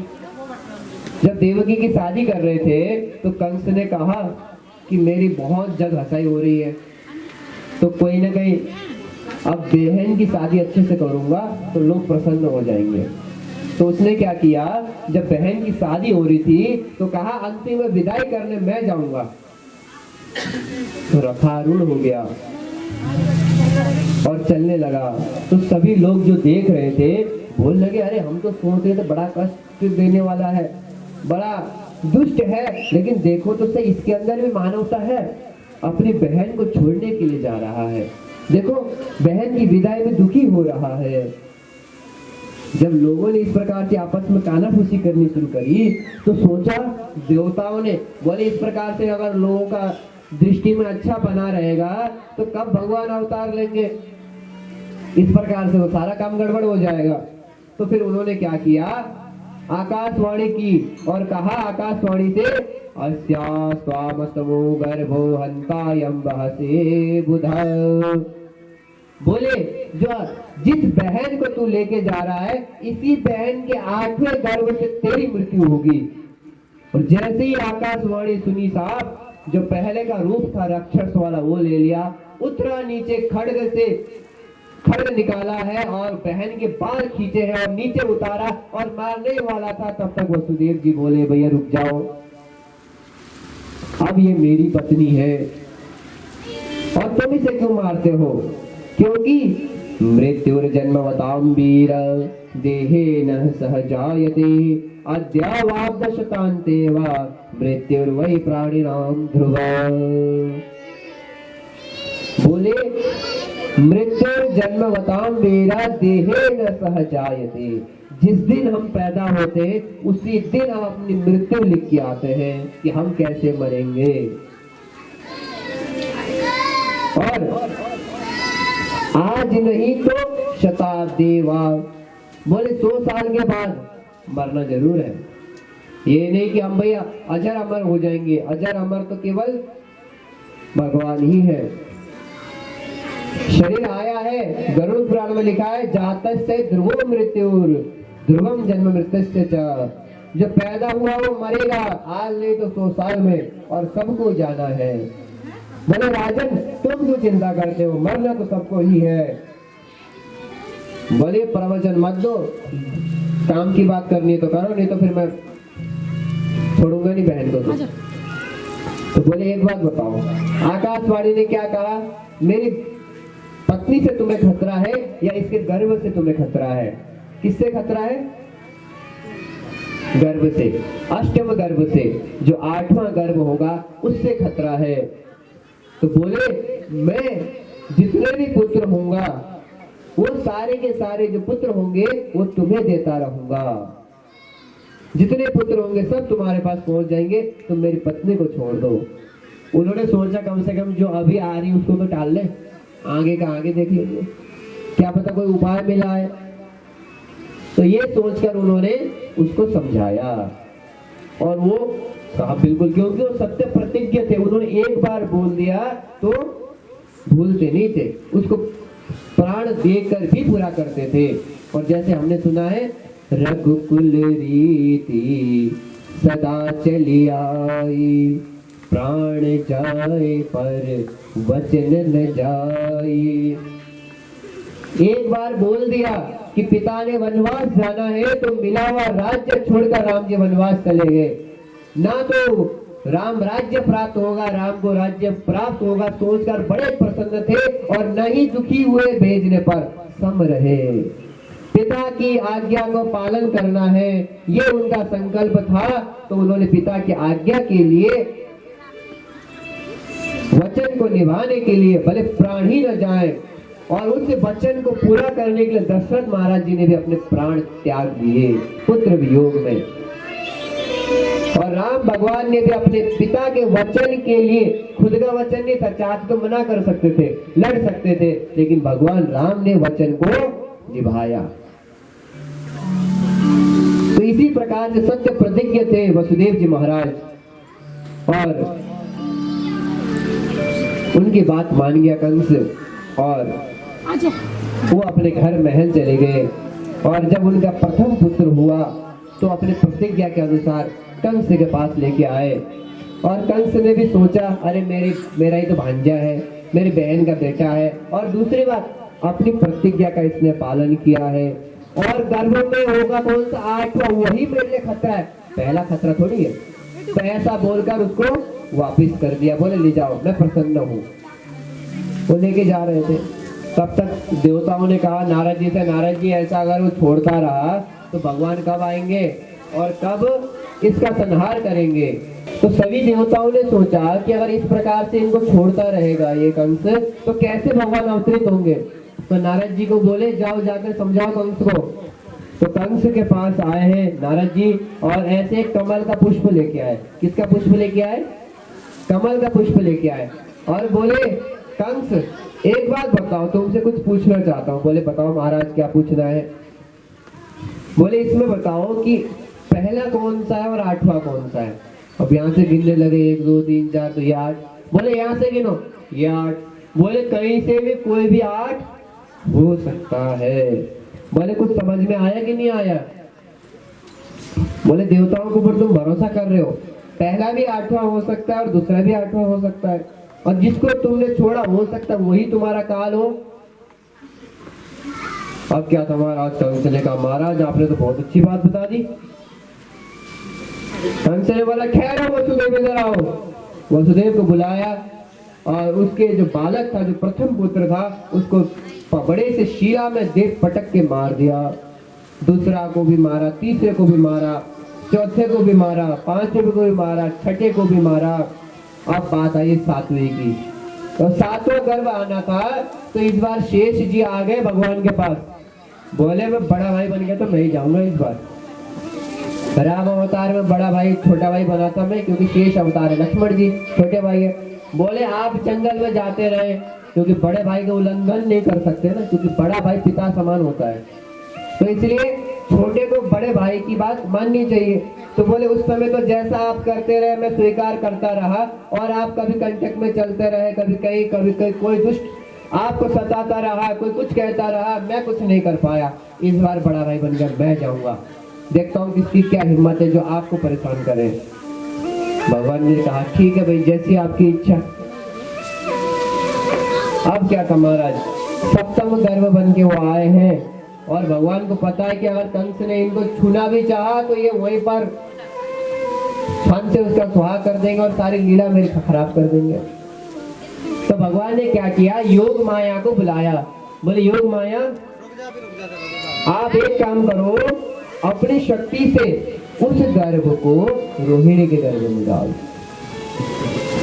देवक्या जठरे गर्भम से साख्यम धाम मामकम तत्सन्निकृष्य रोहिण्या उदरे सन्निवेशय।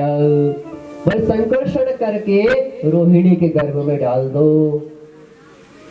जब रोहिणी के गर्भ में उनको डाल दिया गया, और 7वां जब पता चला कि कुछ हुआ नहीं, गर्भपात हो गया, तो बोले ऐसे कैसे हो गया, लेकिन सोचा चलो हो गया होगा। अब तो क्या था महाराज? 8वें जब बारी आई, जेल में बंद कर दिया दोनों को। अब जब इधर योग माया से कहा तुमने, आपने ऐसा करोगी तो आपके बहुत से नाम होंगे। क्या? दुर्गेति भद्रकालीति विजया वैष्णवीति च।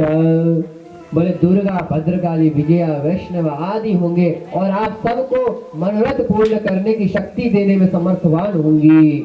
बोले उनका आशीर्वाद दिया, और आज हम उनको दुर्गा माता के रूप से जानते हैं। बोले दुर्गा मैया की। तो संकर्षण उधर जो शेष अवतार है उधर वो पैदा होते हैं रोहिणी के गर्भ से। अब 8वें गर्भ की बारी आई, तो भगवान साक्षात माता के गर्भ में आते हैं, और जब वो माँ के गर्भ में आते हैं तो चारों तरफ जो अंधकार था वो अंधकार परिणत हो जाता उजाले में, और देवताओं को पता चलता है कि अरे प्रभु जी ने गर्भ में वास ले लिया है, पृथ्वी में आ गए हैं। तो सभी देवी देव भगवान की स्तुति करने के लिए आते हैं, और सभी भगवान का स्वागत करते हैं। क्या स्वागत करते हैं? वो भगवान की गर्भ स्तुति करते हैं। गर्भ स्तुति करते हुए क्या कहते हैं? स्वागतम कृष्णा सुस्वागतम कृष्णा, स्वागतम कृष्णा सुस्वागतम कृष्णा, स्वागतम सुस्वागतम, स्वागतम सुस्वागतम शरणागतम कृष्णा, स्वागतम कृष्णा शरणागतम कृष्णा,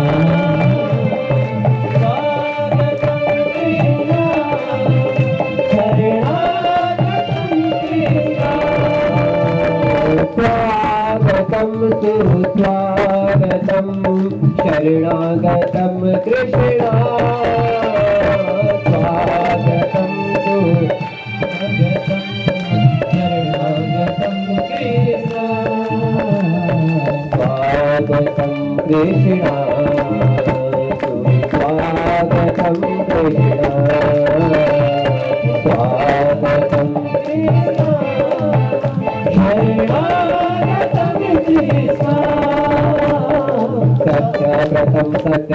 त्रिसत्यं सत्यं स योनिं निहितं च सत्ये सत्यै स सत्यामृतसत्यनेत्रं सत्यात्मकं तं शरणं प्रपन्ना स्वागतं कृष्णा स्वागतं कृष्णा स्वागतं कृष्णा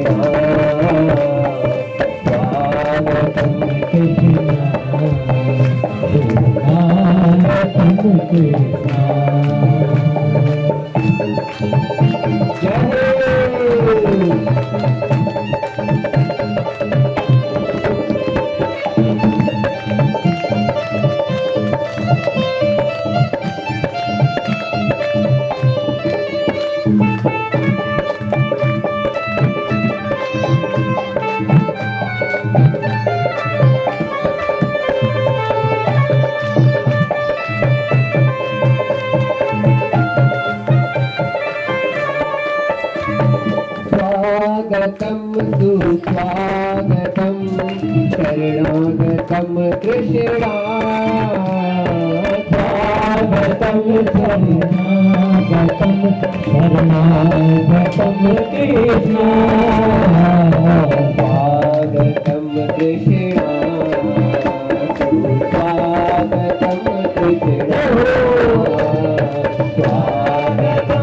कृष्णा स्वागतं कृष्णा परं त्रिसत्यं सत्यं स योनिं निहितं च सत्ये सत्यै स सत्यामृतसत्यनेत्रं सत्यात्मकं त्वं शरणं प्रपन्न स्वागतं कृष्णा सुस्वागतं कृष्णा स्वागतं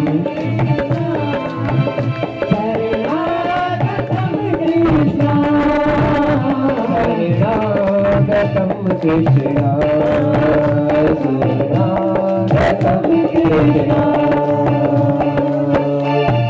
बोलिए श्री बालकृष्ण भगवान की। ब्रह्मा आदि सभी देवी देव भगवान का स्वागत करते हैं और गर्भ में जो भगवान है उनकी स्तुति करते हुए कहते हैं सत्य व्रतम सत्य परम त्रिसत्यम सत्यस्य योनिं निहितं च सत्ये सत्यस्य सत्यामृतसत्यनेत्रं सत्यात्मकं त्वां शरणं प्रपन्ना। भगवान का स्वरूप कैसा है? बोले हे प्रभु आप सत्य संकल्प है, आप ही सत्य की प्राप्ति के लिए साधन है। बोले आप ही जो असत्य रूपी जो संसार इससे पार होने के लिए जो मार्ग है वो आपसे ही प्राप्त होता है। हे प्रभु पृथ्वी जल तेज वायु आकाश इन सभी में आप ही दृश्यमान और अदृश्यमान हो के आप ही विराजमान हैं। हे प्रभु हम सभी आपकी शरण में आए हैं। इस प्रकार से जो ब्रह्मा आदि सभी देवी देव है भगवान की स्तुति करते हैं गर्भ में और इस प्रकार से स्तुति करके वो सभी अपने अपने स्थान को चले जाते हैं। सुखदेव जी कहते हैं कि हे राजन अब अथ सर्वरूपेतः कालः परम शोभना अब बड़ा सुंदर समय आया है। अब चारों तरफ मंद सुगंधित वायु चल रही है, मंद मंद मेघ बरस रहे हैं, बड़ा सुंदर समय आ रहा है और बड़ा शांत सौम्य हो गया है। जो नदी की धारा है जो कल कल बह रही थी वो शांत रूप से बह रही है और कमल दिन में खिलते हैं उस समय रात को 12 बजे के समय खिल रहे हैं। बड़ा सुंदर स्वरूप हो रहा है और सभी के देखते देखते देवकी और वसुदेव के देखते ही देखते समजभूतं बालकमम्बुजीक्षणं चतुर्बाहुं शङ्खगदाधरं श्रीवत्सलक्ष्मं गलशोभितौस्तुभं निपीताम्बरं सान्द्रपयोदशौभगम्। दोनों के देखते देखते भगवान ने चतुर रूप धारण किया है, शंख चक्र तथा पद्म लेकर आए हैं, बिल्कुल दिव्य रूप धारण करके भगवान उपस्थित हुए हैं। और ऐसा देखकर वसुदेव जी कहते हैं कि हे प्रभु आप प्रकृति के परम हैं, हे प्रभु आप जगत के नियंता हैं, आप इस सृष्टि की रचना करता है। हे प्रभु आपका स्वागत है, आप आए हैं। जैसे प्रकार से बोल बोलकर आंखों से आंसू निकाल रहे होते हैं। देव की माँ भी बड़ी प्रसन्न हो रही होती हैं और भगवान कहते हैं कि हे वसुदेव, हे देवकी जी, आप स्वयं मनवंतर में जब आपका पहला जन्म हुआ था तो आप कृष्णी नाम से थी और आप सुतपा नाम के प्रजापति थे, वसुदेव को कहते हैं। और आप दोनों ने मिलके 12,000 वर्षों तक तप किया। कितने वर्षों तक? राधे राधे। 12,000 वर्षों तक उन्होंने तप किया है। बोले आपने तप किया और जब मैं प्रसन्न हुआ और वर मांगने को कहा तो कहा प्रभु आपकी तरह हमें पुत्र चाहिए। तो भगवान ने क्या कहा? आप अवसर सीखो जो कहाँ जाई, निपत तनय हो रही में आई। बोले अपने जैसा मैं दूसरा कहाँ से खोज सकता हूँ? अपनी जैसा तो मैं एक ही हूँ, दूसरा तो नहीं हो सकता। तो बोले मैं ही पुत्र बन के आया, तब मैंने कृष्ण गर्भ नाम से पहला अवतार लिया था। दूसरे जन्म में आप कश्यप थे और आप अदिति थी और उस समय मैंने वामन रूप से अवतार लिया था। और इस समय आप देवकी है और आप वसुदेव बने हैं और आज मैं कृष्ण रूप से अवतरित हो रहा हूँ। 4 रूप मैंने चतुर्भुज रूप इसीलिए दिखाया आपको कि आपको ये विश्वास हो जाए कि मैं ही आया हूँ। तो जब ऐसा कहा तो माँ देवकी बोलती है कि आप छोटे हो जाइए ना, बड़े में वो आनंद नहीं है जो बचपन में आनंद है। बच्चे को हम गोदी में भी ले सकते हैं, खिला सकते हैं, जो मन में आए वो जैसे मन आए वैसे कपड़े पहना सकते हैं। बड़े को पहना के दिखाइए जरा। बोले माँ तुम्हारा फैशन पुराना हो गया, हमको तो फटा हुआ जीन्स चाहिए। प्रेम से बोलिए। आजकल का फैशन क्या हो गया है? जबकि शास्त्रों में लिखा है फटे कपड़े पहनने नहीं चाहिए, सिले होने चाहिए, लेकिन हम देखते सही कपड़े लाकर फाड़ फाड़ कर पहनते हैं। और ऐसा देख देख कर आप फटे हुए जीन्स आने लगे जिससे घुटने आधे दिख रहे हैं, जांग देख रहे हैं। आप स्वयं सोचिए, ऐसे फैशन आ गया है। और ऐसा पता होता तो फिर सबको बोल देते भैया अपने पुराने पुराने कपड़े यहाँ रख दो, फाड़ फाड़ कर लोग पहन लेंगे। प्रेम से बोलिए। तो इसलिए कहा गया भले कपड़ा फटा हो सिल के पहन सकते हो, लेकिन दिखना नहीं चाहिए फटा हुआ, वो अशुभ माना जाता है। फूटी हुई थाली नहीं होनी चाहिए, फूटे हुए कटोरे नहीं होने चाहिए, फूटा हुआ गिलास नहीं होना चाहिए, वो अशुभ माने जाते हैं। तो जो छोटे बच्चे होते हैं आप कैसे भी कपड़े पहना लो चल जाता है, लेकिन बड़ों में नहीं चलता। तो देखकर क्या कहती है? माता पुनि बोली सोमति डोली, तजहु तात यह रूपा, कीजे शिशु लीला अति प्रिय शीला, यह सुख परम अनूपा। माता पुनि बोली सोमति डोली, तजहु तात यह रूपा, कीजे शिशु लीला अति प्रिय शीला, यह सुख परम अनूपा। सुनि वचन सुजाना रोदन ठाना, होए बालक सुरभूपा। जब माता देवकी की बात सुनी है तो उन्होंने चतुर्भुज रूप को त्यागा है और छोटे से बालक के रूप में वो बने हैं और देखते देखते छोटे हो गए हैं। और माता ने खूब उनको प्रेम किया है, स्नेह किया है, अपनी छाती से लगाया है और दुग्ध पान कराया है।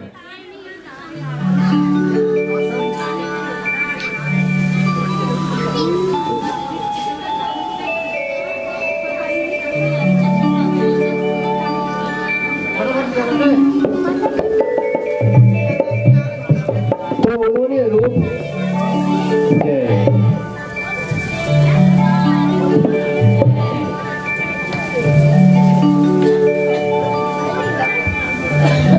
भगवान ने रूप धारण किया है बिल्कुल बालक का, और भगवान ने रुदन प्रारंभ किया है। और देवकी माता ने उनको स्नेह किया, प्रेम किया। उसके पश्चात वसुदेव जी ने एक टोकरी में रख के उन बालक को ले जाने रहे हैं। और जैसे ही बाहर जाने को सोचे तो जो ताले थे जेल के वो सभी ताले अपने आप खुलकर दरवाजे अपने आप खुलने लग गए। और जब दरवाजे अपने आप खुले हैं और देवकी के जो पुत्र हैं भगवान कृष्ण को वसुदेव जी ले जा रहे हैं टोकरी में रखकर। और उनको लेके जाना था कहां पर, नंदगांव में।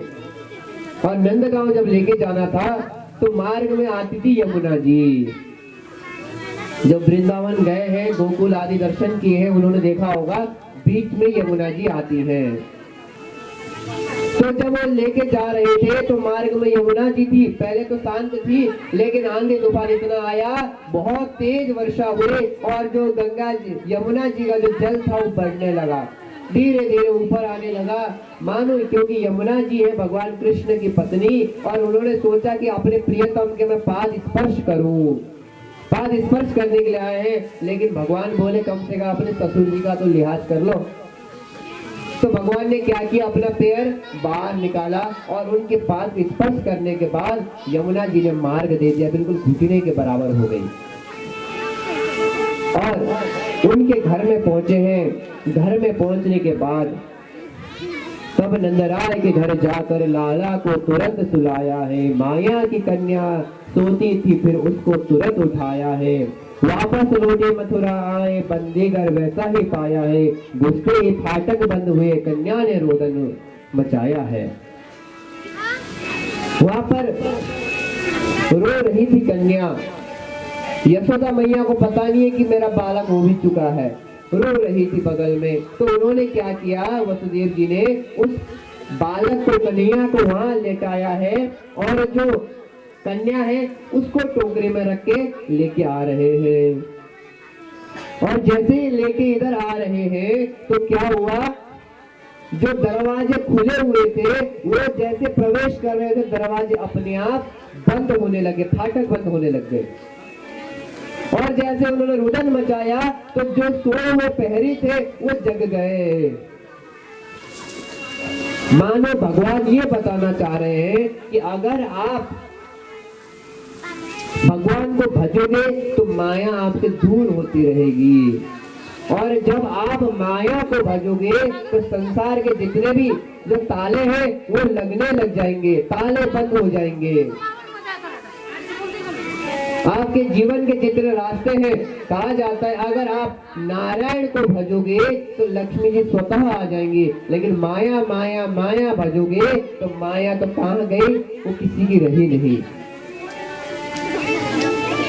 इसीलिए भगवान ने उनको संकेत दिया और लीला के माध्यम से हमको भी संकेत दे रहे हैं कि सदा हमें पुरुषार्थ करना है। तभी भगवान ने गीता में क्या बोला है, कर्मण्येवाधिकारस्ते मा फलेषु कदाचन मा कर्म फल हेतुर्भुर् मा ते संगोष्ठ कर्मणि। हमारा अधिकार कर्म करने में है, नारायण सत्कर्म करने में। हम सोचते हैं कि पहले आपको फल प्राप्त हो, ये निश्चित नहीं है। फल प्रभु के हाथ में है और कर्म हमारे हाथ में है। जैसे आज हम घर नहीं भागे तो कथा हम पूरी सुन पा रहे हैं, फल तो इनके हाथ में है। इन्होंने कथा सुनानी अपनी तो व्यवस्था इनके हाथ में है, लेकिन अगर हम बारिश हो रही है, तूफान आ रहा है बोल के भाग जाते तो फिर इतनी आनंद से कथा नहीं सुन पाते। इसे बोले बाल कृष्ण लाल की। अब आ जाइए महाराज कंस के पास। कंस को पता चला इधर कि भैया बालक हो गया है, बच्चा हो गया, रोने की आवाज आ रही है, फटाफट अंदर आया और उठाने के लिए जैसे ही देखा ये तो कन्या है, बोले चाहे जो भी इसको तो मैं मारूंगा। कन्या को लेके गया बाहर, पत्थर में जैसे पटकने वाला था, हाथ से छूट गई, अष्टभुजा बन गई। बोले दुर्गा मैया की। और बोले अरे दुष्ट तू मुझे मारेगा क्यों, और मुझे मार के तुझे मिलेगा क्या, तुझे मारने वाला तो अन्यत्र पैदा हो चुका है। तो मन में आया, बोले देवता भी झूठ बोलते हैं साहब, इन देवों ने भी हमको झूठ बोल दिए, बेचारों को हत्या करवाया। अब तो क्या था, महाराज देवकी और वसुदेव को जेल से बाहर निकाल दिया। अब आदेश दिया कंस ने कि अभी के कुछ समय के जो 6 दिन के महीने भर के जो भी बच्चे उन सबको मार डालो। अब तो क्या था, सारी सेना लगी मारने के लिए, और पूतना को स्पेशल भेजा, बोले एक भी बच्चा बचना नहीं चाहिए। अब इधर वो मारने लग रहे हैं। अब आ जाइए, अब हम चलते हैं गोकुल की ओर। प्रेम से बोलिए। बस कुछ ही समय में भगवान में आने वाले हैं, महोत्सव मनाने वाले हैं, बस थोड़ा धैर्य बनाए रखिएगा। हमारा प्रयास तो था आनंद से और करें, लेकिन फिर भी बढ़िया चल रहा है समय। तो इधर आते हैं। अब इधर नंद बाबा और यशोदा मैया की उम्र हो गया है लगभग 60 वर्ष, बूढ़े हो गए, लेकिन अब तक उनके घर में कोई भी संतान नहीं है। बेचारे बड़े दुखी होते हैं, हमारे घर में कोई संतान नहीं है। एक दिन की बात है, कुछ महात्मा लोग वहां से जा रहे थे तो नंद बाबा ने सेवा कर दिया और बोले, यशोदा भी सेवा कर रही थी, प्रणाम कर रहे थे, तो बोले पुत्रवती भव। संतों ने क्या बोल दिया? पुत्रवती भव। अब क्या था महाराज, जब बोल दिया पुत्रवती भव तो अब बोले महाराज हम तो 60 वर्ष के हो गए, अब तक कोई पुत्र भाइयों ना है, अब कैसे है जाएगा?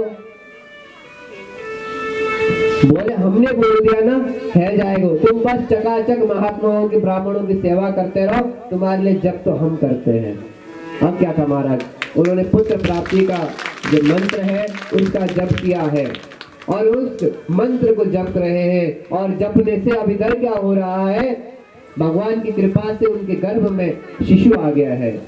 और जब इधर बालक उत्पन्न हुआ तो क्योंकि जब पैदा हुआ था तो बेटा है कि बेटी किसी ने देखा नहीं था, और जब सबसे पहले उनकी जो बहन वहां पर गई है, बहन गई और देखने लगी, अरे यहाँ तो पुत्र आया है, बड़े प्रसन्न हुए हैं और बड़े प्रसन्न होकर उन्होंने पुत्र को लिया गोद में और भाग भाग कर अपने भाई के पास गए। बोले भ्राता श्री, बोले खुशखबरी है, सुनो सुनो सुनो। बोले बताओ क्या है? बोले ऐसे नहीं, पहले 9 लाख का हार दो तब सुनूंगी, पहले 9 लाख का हार दो तब सुनाऊंगी, ऐसे ना सुना रही मैं, बड़ी खुशखबरी है। अब बेचारे नंद बाबा को पता ही नहीं हमारे घर में लालच आए हुए हैं, तो बोले बताओ क्या है?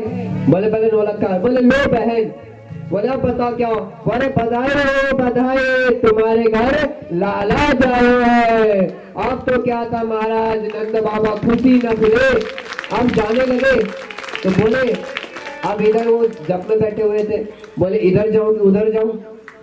तो बोले संत महात्मा बोले तुम जाओ, जब हम पूरा कर देंगे। और उन्होंने खूब दान किया है, क्योंकि कहा जाता है यावत न छिद्यते नालम प्रजा तीर्थम प्रचक्षते छिन्ने नालम तथा सूतकम प्रवर्तते। जब तक नाल छेद नहीं होता, मतलब नाल काटते नहीं, तब तक सूतक नहीं माना जाता। जैसे मृत अवस्था में भी जब तक सिर छेद नहीं होता तब तक नहीं माना जाता जुठन, और जब सिर छेदन हो जाता है उसके बाद, जब मुखाग्नि और छेदन होता है उसके बाद फिर जुठन प्रारंभ होता है। इसी प्रकार जब बच्चा पैदा होता है, जब उस तक उसका नाक छेद नहीं होता, उस समय प्रजा तीर्थ व्यक्ति जितना भी दान करता है हजारों गुना बढ़ के उसको प्राप्त होता है, वो दान अक्षय हो जाता है। तो उन्होंने खूब दान लुटाया है उधर, और उसके बाद चारों तरफ आनंद होने लगा है। नंद बाबा के घर में नंद बाबा ने सबको बुलाया है और खूब उत्सव मनाया है। तो आइए आपके हमारे मध्य भी वसुदेव जी कन्या को लेके आ रहे हैं, तो आप और हम मिलकर भी बिल्कुल झूमते हुए नाचते हुए भगवान कन्हैया का हम स्वागत करते हैं। और कल हम जो बाल लीला है उनका हम कल श्रवण करेंगे। तो आइए जोरदार तालियों के साथ नाचते झूमते हुए भगवान कृष्ण का हम स्वागत करते हैं।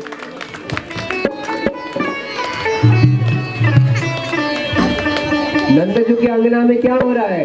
चारों तरफ बधाइयां मच रही है। तो नंदजू के अंगना में बज रही आज बधाई, नंदजू के अंगना में बज रही आज बधाई, नंदजू के अंगना में बज रही आज बधाई, बज रही आज बधाई,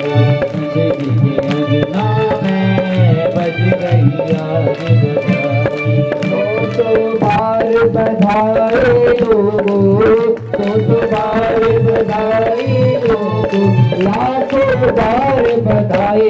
नंदजू के अंगना में बज रही आज बधाई, नंदजू के अंगना में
सब लोग नाचते झूमते हुए गाएंगे। आज कृष्ण का जन्मदिन है, कौन कौन खुश है वो नाचेगा, जो खुश नहीं है वो नहीं नाचेगा। क्या बात है, झूमेंगे सारे सारे।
कृष्ण मुरारी की आरती।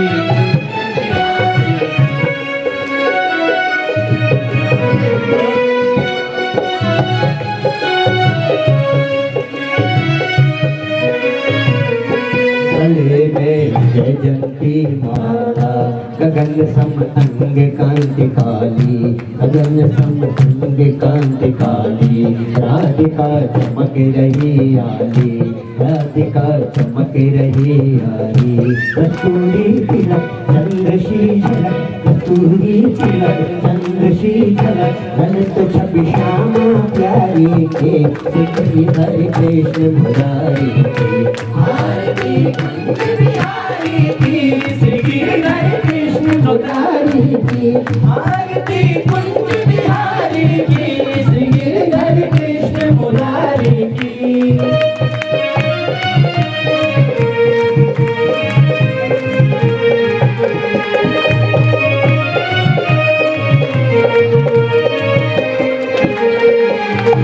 कनक में मोर मुकुट गिर